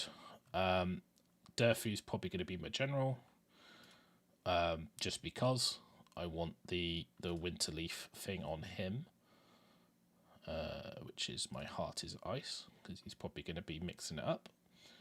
And that's the 5-up mortal wound bounce, which is mit. And then in terms of artifact that I have to take, Frozen Kernel, pick one Winterleaf unit, hold it within 18 of this bearer. After units fought in that phase, if it's been free, you can make a pile in, attack again. I probably don't want to put that on him. I think what I want an Arch Revenant. Am I over 6? No. So kind of want an Arch Revenant, because what an Arch Revenant does is it gives me a way to make the hunters better. Okay. So let me just double check his rules, so I'm not selling you porky pies. Let's get the stream out of the way so I can actually read the chat. Arch Revenant, make that a little bit bigger. He has got a rule, champion, reroll hit rolls of 1 for attacks made by Kurnoth hunters while they're wholly within 12 of this model. So that is a duplication of some of the ways you can get rerolls. So that's pretty good. And he's got a command ability, which is off the page, but you can use this, start the combat phase, pick one Sylvaneth unit wholly within 9, or wholly within 12 of model with command ability that is your general. Add 1 to the attacks of that unit's melee weapons. You cannot pick, so right, +1 attack. So straight away, I want that, right? Now, we talked about this guy. He's a 12-inch move. He's got 3 attacks. He's damage 2, rend 2. He's pretty good. He's got a 4-up save. He's pretty squishy. You can either use your protection or go aggressive, and then you can negate a wound, but then you can't fly. You know, he's got like a bug on his back. The point is that command ability could be done from anywhere on the table on those Kurnoths. Oh, because of their rule. ability. So he doesn't actually need to be near them. Yep. You do get another impact, because obviously you get that reroll hit rolls of 1 while they're wholly within 12. So that's pretty good. Like if he's within 12, he's fast anyway. But what I like about that is you could even keep him in the spirit paths and just set him up from the wildwood you're using as your alpha strike point, because he can't be killed then, right? Because he's off the table. So you just set him up and safe. You go, well, I'm just going to pop him out just so he's got the command ability, just so he's got that ability. Now, what you could actually do, because you're going to do that, you could give him the Frozen Kernel, because that's not a bad idea. You just pop him once and you go sick. And you're like, well, actually, I'm not bothered about, I'm quite happy for that. And you could even give him My Heart is Ice. You don't need to give the trait. I mean, probably you give it to most wounds, wouldn't you? So you would definitely give it to Durfu. But you could basically give him that. So you're not. I mean, I probably would stick it on another D because you've got 2. So there's no reason not to, because it's harder to kill. It just means that you're not worried about having to keep them together, or I want to do it on that guy, but he's not there, or they've alpha striked my guy with that. If you wanted to, you could put it on him, right? So you could keep it safe. So let's just say we're going to play safe and we're going to stick it on him. Wow, so many artifact choices, crazy. I can't remember what it's called. Kernel something, isn't it? My God, what choices they got? It's like, there we go. I always get this Frozen Kernel. There you go. So I've got Spirited Durfu twice. One's a general, one's got Heart of Ice. I've got a Durfu, I've got an Ancient, I've got Branch Wraith, I've got Drycha. I've got 3 units of Tree Revs. I've got an Outcast Battalion, and I've got 6 Hunters. Okay, so I've 20 points over now. So I'm like, I need to trim some stuff. Now, Drycha. Is she worth taking? You kind of want the Ancient, because you want the spell, you want the wood drop, right? So the Ancient you need, because you need a way to put a wood down reliably. You get 1. So just so people don't know, I mean, obviously we don't go through all the rules, but the Awakened Wildwood, you get a rule which allows you to set one up at the beginning of the battle. I'll just double check the timing on it. I'm pretty sure it's They got standardized, didn't they? Because they used to have 3 different ways and 3 different mechanics. It was so annoying. Now it got made to be all the same. So it says after territories, before armies, pick one terrain. Oh, that's quite interesting. Do not take battle shock for any units within 6. Okay, that's different. I didn't know they had that. Instead of setting up a unit on the battle, awaken wildwood. So how do you get the wildwood then? Is that under the rules? It's probably under the other bit, isn't it? I don't know why it's not in the allegiances. It's so much easier if it was all there. I do often think like AOS has got to the point now with new players, it is just an absolute nightmare. Here we go. It's under Awaken Wildwood on page 70. Can include 1 Awaken Wildwood after territory has been chosen before armies are set up. You can choose an Awaken Wildwood anywhere on the battlefield, more than 1 from any other terrain. I think it's probably 3 now because they changed the rules in the handbook. Because why not? And more than 1 for and more 6 away from any objectives. So it's actually very restricted. You should be able to put at least a tree down, which you want to do. If you haven't got the reroll charge, so okay, you need the ancient. I'm going with that. You need the ancient. I'm not going to drop him. I mean, you might play some games and decide actually, yeah, we don't need him, but I think you need the ancient. I think you're going to need the hive, which is 50. So you're only up 70 points over now. I'm not sure Drychen makes the cut here if you want this combat alpha. I think I would agree. And in dropping her, you do open up a fair amount of points. Let's drop her out. So we've got a double death. Now we've got another artifact. So there is another artifact to take. Now we've got a couple choices. So let's look at what we can give him. So we've got Prove Rend, add 2 to attacks. If he made a charge move, that's pretty good. Green with Gladius. Both of them are good. This is the thing about this book. Everything is good. It's like you look at it and go, that's good. That's good. Yep, like that one. I want that one. You can reroll hit and wound rolls of 1 while he's taking wounds. I don't like stuff like that because it plans on you. Maybe doing something. Plus 1 damage. Why not? Yeah. Plus 2 attacks is the winner so far by a long way. If the modified wound roll is a 6, it does D3 mortal wounds in addition. Okay, in addition is nice. That's particularly good. I don't know. I'm not sure how many attacks he has. I think he's got 4. That's the same place that I go to immediately. If he's got, if he's got 5 or more attacks, then I'm down with that. But I just think adding 2 attacks is... I get into the crown frac, so I know what you're talking about. Yeah. I try to build it up. Don't jump me straight there. He's got 6 attacks on the Guardian Sword. He only hits on a 4. So he hits 3 attacks on the sword. That's his shoot attack, sorry. Freeze and freeze. So, yeah. Plus 2 attacks is a big deal then. Yeah, that is, especially when it's damage 6, right? Yeah, absolutely. We might as well go to it if the chat's ruining it. That's fine. No, I'm kidding. I'm just giving you. So it's Crown of the Felt Bowers. I know the name. Start of the combat phase, pick an enemy unit within 6. You can reroll wound rolls for attacks made by friendly Sylvaneth units that target that unit. So it's basically reroll wounds, but it's all units that target that unit that phase. So and that's every combat phase. Yeah, and that's every turn. Nice. So yeah, it's pretty good.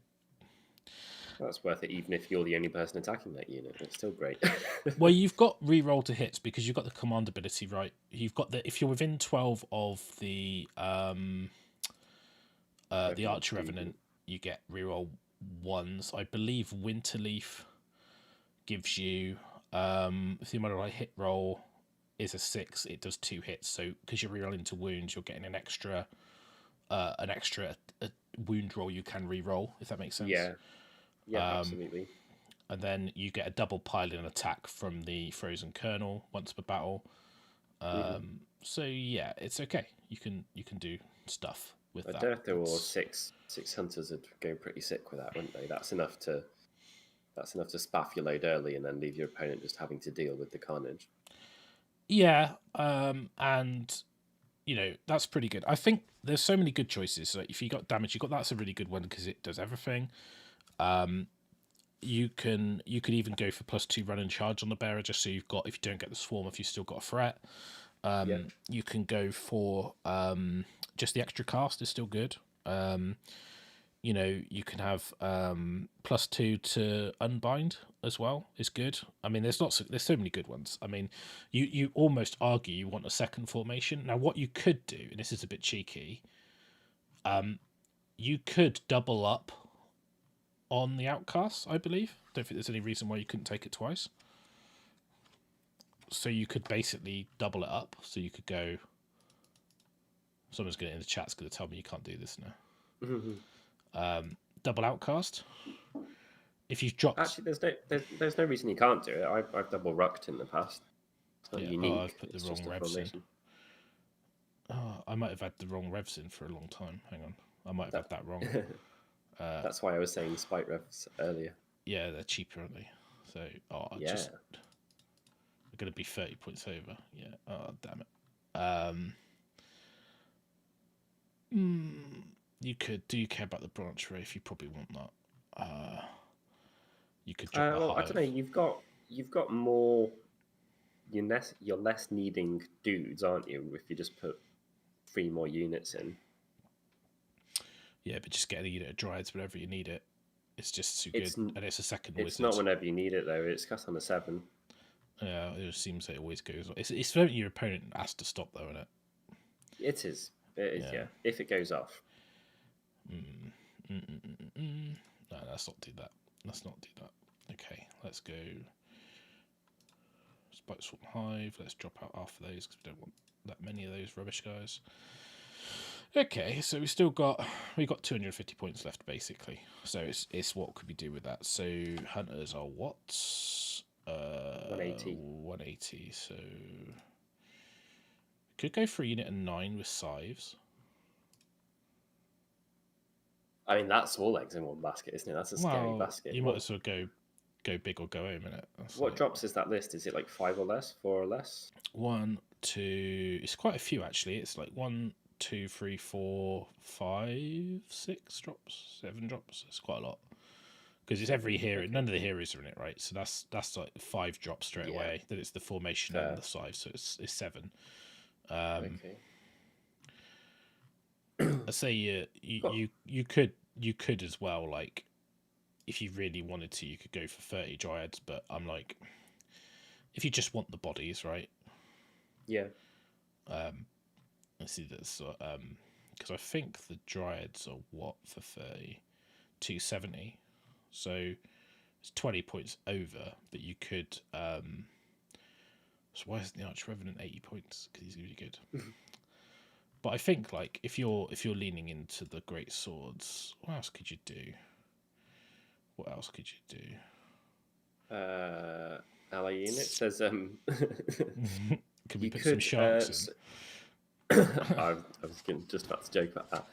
It's a bit renegade, but you could put a Lariel in there because she gets a free summon once again. That could be Dryads or could be Colonels or could be anything, but then you have to rework a fair bit. She's quite a lot of points. She's 600. She's 600. Yeah. Yeah. I'm not touching a Lariel. Doesn't do it for me. Don't want it. Quite hard to play with. I found it very tricky to play with too. She's a weird model because basically she's like a really good support caster, but then you kind of need to charge stuff to be good, and then she doesn't actually like do much damage. And she's like, swingy, AF as well. Yeah, she. My headset died again. Oh, God, what's going on today? I must have a knackered battery.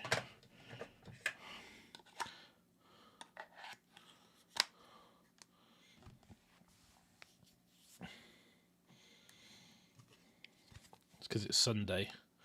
It's rebelling and going Sunday. I didn't hear anything you said while I was fiddling with my headset. Sorry. It's all good. Are you still there? Can you hear me? Yeah, I'm there. Can you hear me? Hear you. Hang on.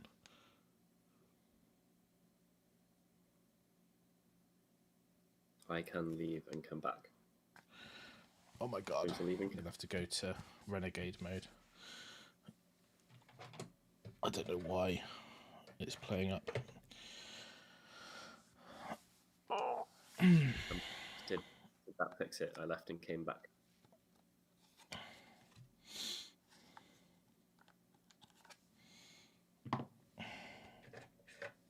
I can hear you.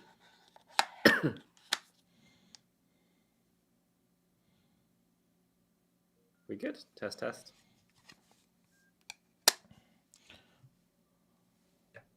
Technical problems. Hello, can you hear me? Yeah, I can. Yeah. I have no idea what's going on.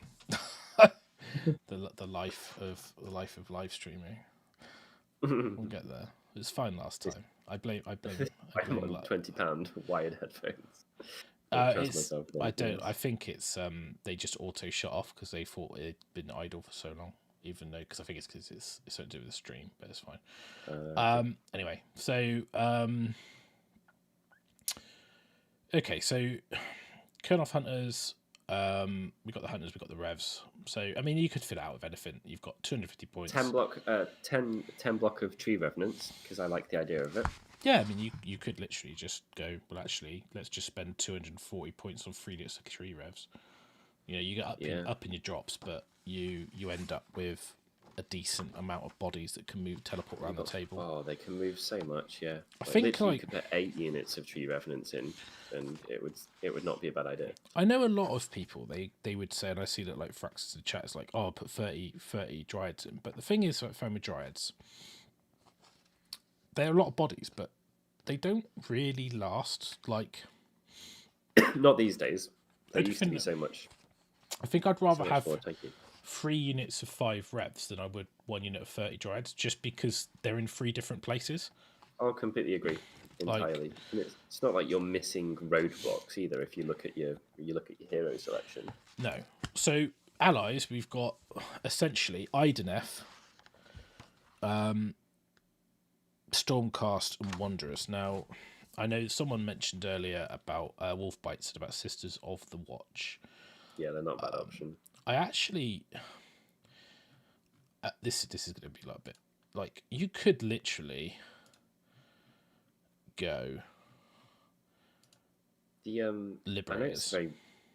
Liberators isn't bad. The other one that's not bad, which are Wanderers, is Wild Riders, and they fit with Sylvaneth quite well.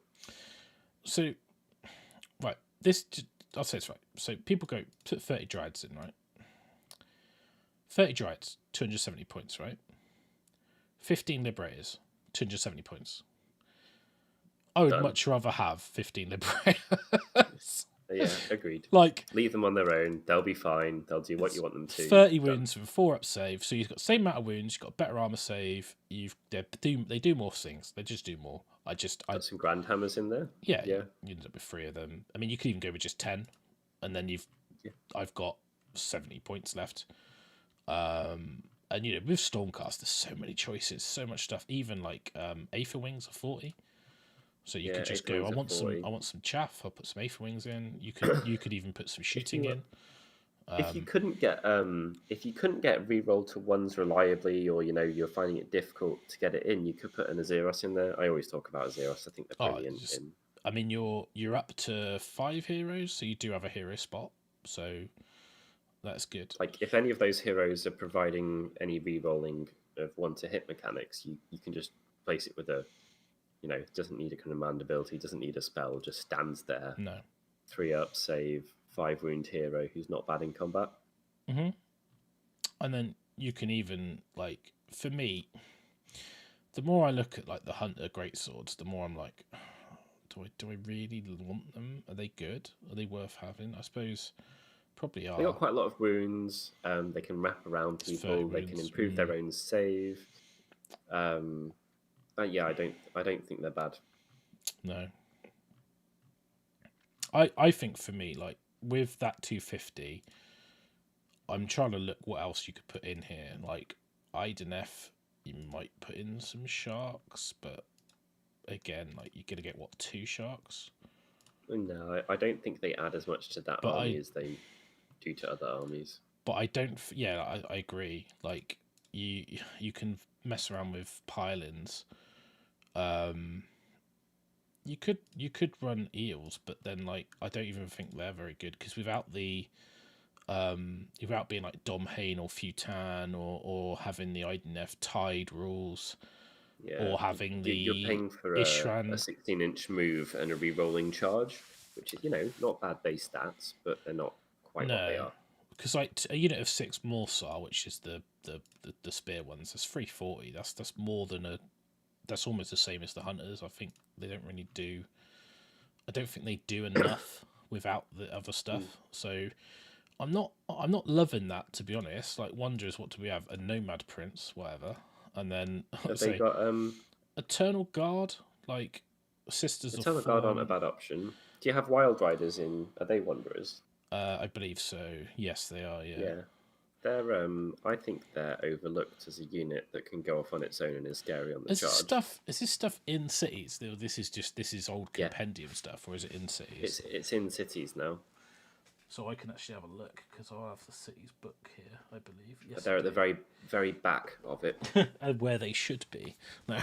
I think Wild Riders are literally like the second to last or last scroll.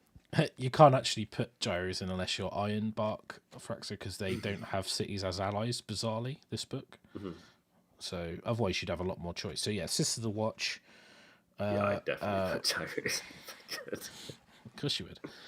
Spear Stave, 2-inch reach, 1 wound, 4-up save, 3s and 4s, no rend, 1+1 save if it hasn't moved. Add 1 to hit and wound if it's not made a move in the same turn. Okay, so it's basically if it doesn't move, it gets +1 save, +1 hit, +1 wound. So 2s, 3s, 3 save. They're not bad. They're okay, but they're 330 points for 30. They're quite expensive. Like, they're 130 points for 10. Check out the Wild Riders, because I thought they were not awful. 2 wounds, 5-up save. Movement 12. 2-inch reach. 2 attacks, 3s, 4s, 1 rend. They get damage on the charge, I believe. Add 1 to attacks of the hunter. 1 every 5 would be a standard. Add 1 to bravery. Add 1 to run and charge rolls, and then if they charge, they get a rend of 2 and a damage of 2. So rend 2, damage 2. 2 attacks, 3 reach. Something else that's fairly independent that can you just pop them in there and they fit as well. That's models fit quite nicely. 130, so 260. It still puts you over for having 2 units of those as allies. Just have 1 and then a Xeros, and I'd be done. Yeah. Does the Xeros add much to your army though? You have 1s to hit, period. Yeah. I get that, but you kind of get that from the Archer Revenant and the Hunters. And then, you do. I don't really think it adds much. No, you don't particularly need another wizard for any reason either, do you? It'd just be. I think I'd just be Liberators. Cheap. I was going to say, it'd just be cheap crap to get in the way your whole people. You just want a screen, don't you? You just want something that's going to stick around, be a bit of a tar pit, is going to get in the way. And yeah, I think when you look at it, Stormcast have got so many good. I mean, if you just put prosecutors in, like even just putting units of prosecutors, because they fly, you can kind of avoid the rules of. How many points did you have remaining? 250. 250. So you could go 80, 80, 80. They're 90 now. Oh, damn. Sorry. So yeah, I mean, like, there's different things you could do. I mean, like, for me, would I want probably I'd only want 10 libs. I'll probably have them as 2 5s. I'm not really. I want objective holders.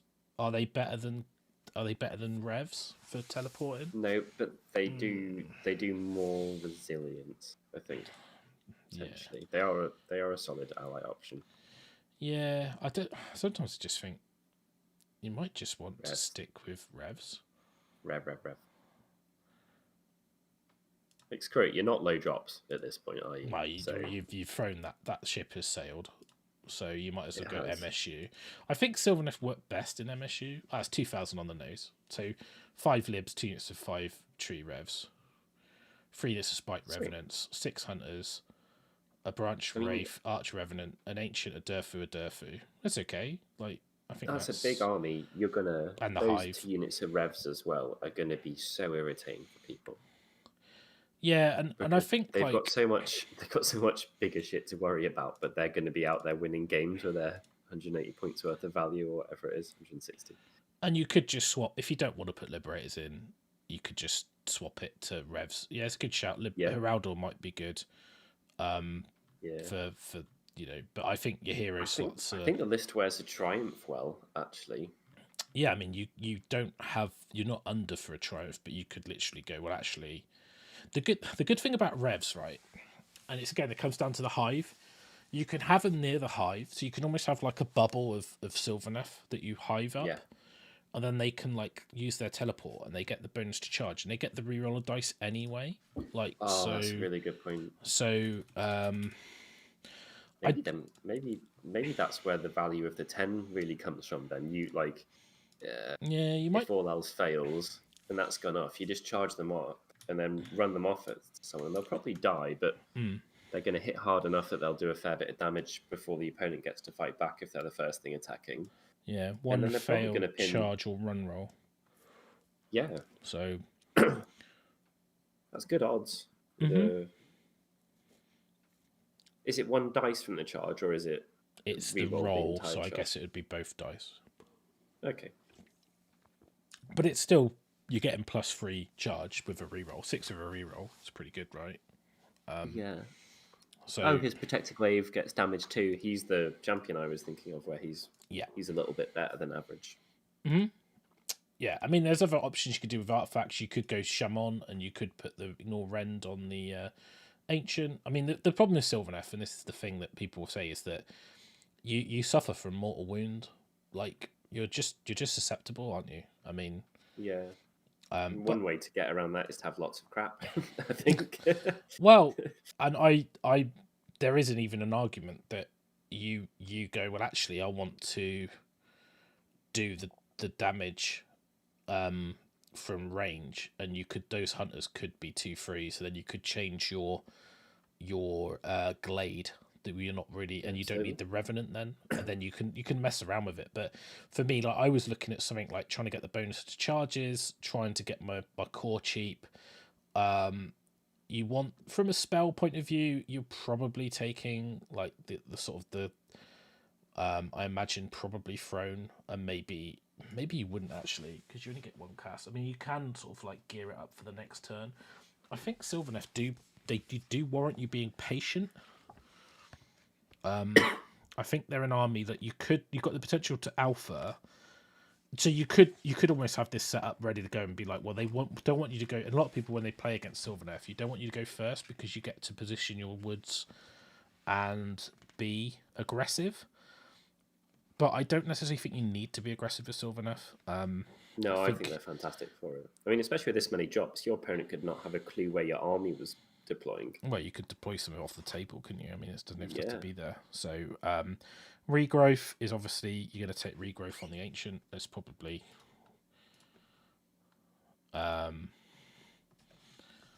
it's one dice apparently, I think, for the reroll. I just read that from Pinot. I don't know if that's what I read though. That might be that old scroll, or it used to be one dice per once per phase. Reroll one hit roll, wound roll for an attack, or one failed or save roll, or one charge or run roll. So it's the roll. It's not a dice. So it is both dice for a charge. Entire charge. Okay. Yeah, you think it used to be one dice? I believe it did. Yeah. Unless the website War Scrolls tricking us with the out-of-date one, but I think that's the up-to-date one because it's got the new swanky border on it. So obviously regrowth, pretty good. You probably, there we go, Tree Song, maybe. 16, 6 of a Wildwood, reroll hit and wound rolls of 1 for attacks made by melee weapons that target the unit. You could get a little bit cheeky with that, where you could basically put that wood down that's within range, but then you're further back when you teleport through it. Maybe. I don't know. That's a bit cute. I said keep reading. I still don't get it. There's going to be a delay on that. I could see how you would read it as the. You cannot use this ability to roll more than one dice for this unit in the same phase. Oh, okay, that's weird. Okay, so but that's better, right? Because you roll a 6 and a 1, you re-roll a 1. Yeah, it is, but it's weird because they've FAQ'd that when it says about a roll that you rolled both dice. It's almost like the first bit and the second help, bit contradict each other. That's really weird. They need some help. It's all good. Oh yeah, but that's fine. It could be better. Just remembered how good that champion is as well. You've got the option of giving him +2 attacks, which you would always take instead of +1 damage, because it's just more dice to not get screwed by a probability. So you can have 2 scions in a unit of 10, and actually that unit kicks out a massive amount of attacks. Okay, so 17. I think that's cool. Loads of attacks. I mean, there is other stuff you can. So what's that? Sorry, there. 34 attacks, 3s and 3s, or 3s and 4s on a bigger unit of the Tree Revenants. It's quite a lot. Rend 1 damage 1. It's just the bravery is a problem, right? Like, oh yeah, they need to go in and they need to like kill the majority of what's there, and do their best. If they make their charge, though, you can save your dice for other stuff, which it can be enough to tip a combat one way or another. I think I remember I was chatting to Johnson. He was talking about taking 30 in a unit. You'd quite like to do that. It's not an awful option. People don't see it as viable, but I think if any army can guarantee that your one unit is going to get in and be the unit that attacks first, then it's 420 points, man. Nah, I'm not sold. Not sold. I wouldn't be doing that. I wouldn't be going above 10 personally. I think I probably wouldn't bother with libs. I'd just go 3 units of revs if I was like leaning into the Sylvaneth. You get 10 points less. I think if you're going to take liberators, you need to take a 10 or a 15. Yeah.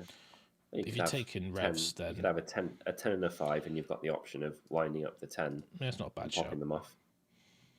That's 1990, so that's still the same. But yeah, I mean, it lowers your drops slightly, but you're still going to be bazillion drops compared to most armies. Means you can threaten a wizard as well reliably. Most wizards in the game are just going to, 5, the combat's a bit woolly. 10 it's not at all. No, I still remember you killed my Vampire Lord with 5. Bummer. Yeah. They don't do badly. And then well, we've got Dreicher. Let's just talk about Dreicher slightly because I know people like him. I like Dreicher. And I was like, just drop her. And it's like, if I could spell it. There we go. So I quite like Dreicher. So she's obviously the same points as D. So there's a straight swap. You just swap her out for a D, right, if you want to. I personally, I quite like the idea of not taking the Hunters and then taking Dreicher. Hero heavy. Yeah, I think you just go like... We've got loads of small units. Like, it's not like you've got 3 units of 5 guys only at the point at which you're considering doing this. No, and you can drop the Rev then, because you don't need him. So you've got like 90... and if you drop the Revenants out, the tree Revs, you've got like 430 points left. So you could like... I mean, you could literally just put the Hunters back in, right? Does that work? Just go min core. Yeah, 50 points less. Yeah. So you could just literally go Durfu, Ancient, Dreicher, 6 Hunters. You just don't have the Revenant, but like you get 50 points less. You could get a command point for that if you wanted to. What's the Tree Lord doing in that list now? There's no Tree Lord in there. It's just an Ancient and 2 Durfus. So the Tree Lord Ancient. Well, he gives you your free Wildwood. Plus he's a wizard. Yeah. So like without him, you can't really do anything with the woods. You need to have that guarantee. Swapping him for another wizard or something that's cheaper, because it's not like you're low on monsters at that point. No, it's his ability to make a wood. Yeah. So I just okay, fair. I think the Ancient's got a really good shooting attack as well. Like for what it does, it's just pingy. It's 18-inch range. It's pretty good. I mean, I really like the Spirit of Durfu. I mean, you could literally just run 3 Durfus and Dreicher. Yeah. And just knob him off and go, well, I don't actually care. Yep. I don't think it's a very good army, but you could do it. It's a scary army for some people. Yeah. You could. I mean, you would feel really bad giving that the first turn. at the risk of what it could start doing to you. You know, you could just get pinned and then get screwed. Yeah, and like, I think you've... Yeah, I think you probably just take regrowth on everything, like, because they're scroll. And what does she do? Let's look at her anyway. She's pretty good, I think. To find a war scroll now. There we go. So she's less wounds, threat save. She's got the... I think you have to pick... she's got them. Oh, she's got them both. I don't know why more scroll builder's got a drop down. She's armed with slashing talons, swarms, golems, and a colony of flitter flurries. While the hit roll is a 6, it does 1 mortal wound. Start of the battle round, declare whether it is enraged or embittered. Enraged, it gets 20 attacks to 10 with flitter furies. Embittered, it gets 20 attacks to 10 with the squirmlings. Right, okay. You reroll wound rolls of 1 for friendly spite revenants. Well, there's some synergy. She's a wizard. Okay, so some mortal wounds for the bravery, but the shooting's pretty good. So it's 18. You can get 20 attacks, I believe. With you got to 20 force freeze ren 1 damage 1, and she's got 6 attacks with the talons force free ren 2 damage 2. She's all right. Like, she's pretty good. She's a wizard, so she's a little bit like in between, like a Durfu and an ancient. I think she's quite cool. Another 3+ save as well. Yeah, squishy wizard. No, I mean the mortal wounds again is a problem, right? So, but then you might look at your choices of Glade, and I might go vanilla. Like, I quite like vanilla. I think it always feels interesting to do. Yeah, I mean you've got Dreadwood might not be bad. So you've got ambush. So pick 1 unit whole within 18 during your turn at the end of your movement phase. So pick anything from 18 and put it 9 away. So you don't even need a wood. So that's quite good. Anywhere on the table. You can reroll hit rolls of 1 by the spite revenants. That's hit wounds of roll 1 and wound rolls for your revenants. Even though you got 15, it's not like a lot. Reroll battle shot for enemy. Artifact is pretty good. Subtract 1 from wound rolls that target the bearer. Yeah, so good. Not bad. Like the ability to ambush from anywhere, and you could take the artifact for the +2. So if you get the swarm and the artifact, that's going to be +5 anyway. So you could double down on that. You wouldn't have the Crown of Fell Bowers, but it's pretty good. And I don't really think you would do Ironbark's meant to be quite good for reroll battle shock test. No.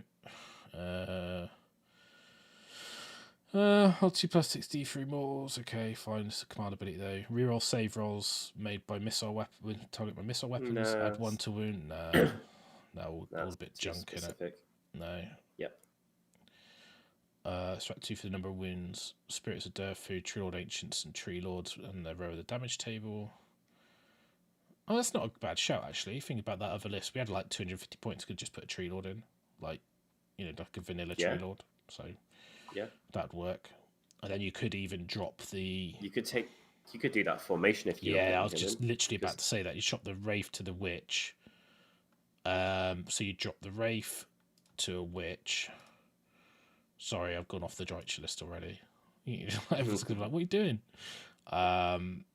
You have Household. You have 1 unit of Tree Revs. You have a Tree Lord. 180. Oh, he's cheap, isn't he? Yeah. But then you've got the Tree Revs, the Tree Lord, the Branch Witch, the Ancient, Durfu, and the unit of Hunters, which is missing at the moment. Bop. 210. Oh, so close. So close. That's 10 points over. Boo. Oh, that's a shame. Yeah, you'd have to drop the Hive as well, which is then going too much. Oh well, it was a good. Well, we thought about it. But I think like Spite Revenants formation. Yeah, but then you're just swapping one for the other, aren't you? So you are, but if you're going to put the tree lord in anyway, then you could have the entire army as. The reason I got excited about it was the extra artifact. So you could you could double, you could get another artifact in the list, because you could get the other Durfu with like a +1 hit, +1 wound weapon or something like that. So, I'm not the actual normal tree lord's like, he's okay, but like, yeah, and then you couldn't get more than 5 here monsters, so it's but yeah, okay. But I mean, for Dreicher, I quite like her because she's a cool model, and the army would look nice, wouldn't it? It's like 2 Durfus, an ancient Dreicher, a witch, different heights, Wraith, I should say. Got an endless spell in there. Got some other stuff. That's definitely cool. Yeah, but I'd play either of those types of armies and quite enjoy it, I think. Yeah, and then you've got points to play, so there's a chunk of points to play around with. So like we had what spite revs, tree revs, wasn't it? I mean, I think you still got like 190 points. I must be missing something out of here. But anyway, so I think Dreicher, she's just like literally a substitute, but she gives you a bit more shooting.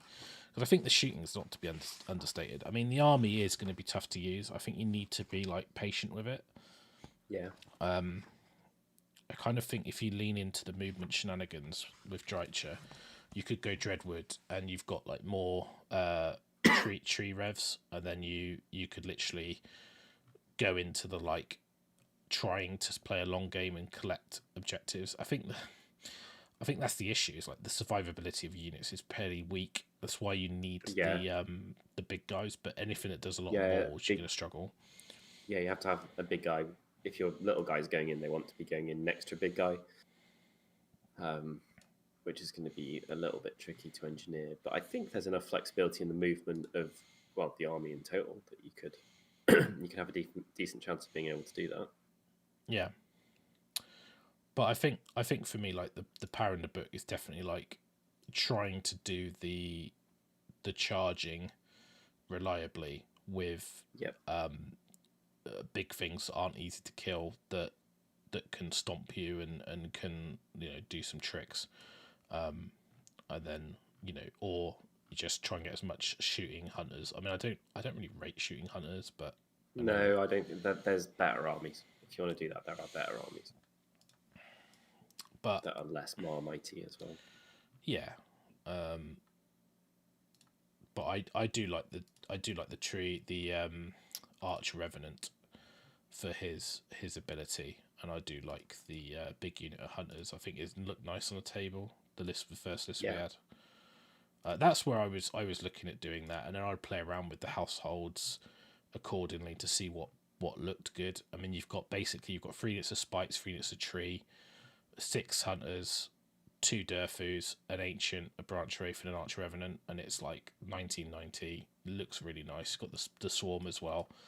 It's all nice to be under max points with an army with a unit of 10 hunters in there, I think, in particular, because any of the triumphs is going to be incredible on them. Yeah, and you could group them up. You could change your glade. You could change the artifact. You should go vanilla. There's loads of stuff you could do with that. But I think it's it's an interesting book, and I think it needs a bit of play. I think the biggest issue with the new book is the trying to get that charge off or trying to get those wildwoods down is so much more difficult with this book. Whereas in the past it was like fairly easy. You guaranteed first turn because you won drop. Yeah. You could put them in a lot of more. You could do things like be within 3 and string out and stuff like that, and like it was so much easier to trickle this off. What I do like about this with the trees is that because the tree lords and the Durfus, they can all go through the woods at once. So like you can mob someone and you could just make a wall at some point of the game and be like, I think I can stand in the way enough that I win on scenario. Yeah, and like the actual tree revenants don't need it to do it because they can just do it naturally. Exactly. Dreadwood would be good if you're really struggling with movement. That would be a really good one because you could just do that anywhere, any turn. It's just kind of like later in the game. It probably make your big guys a lot more scary.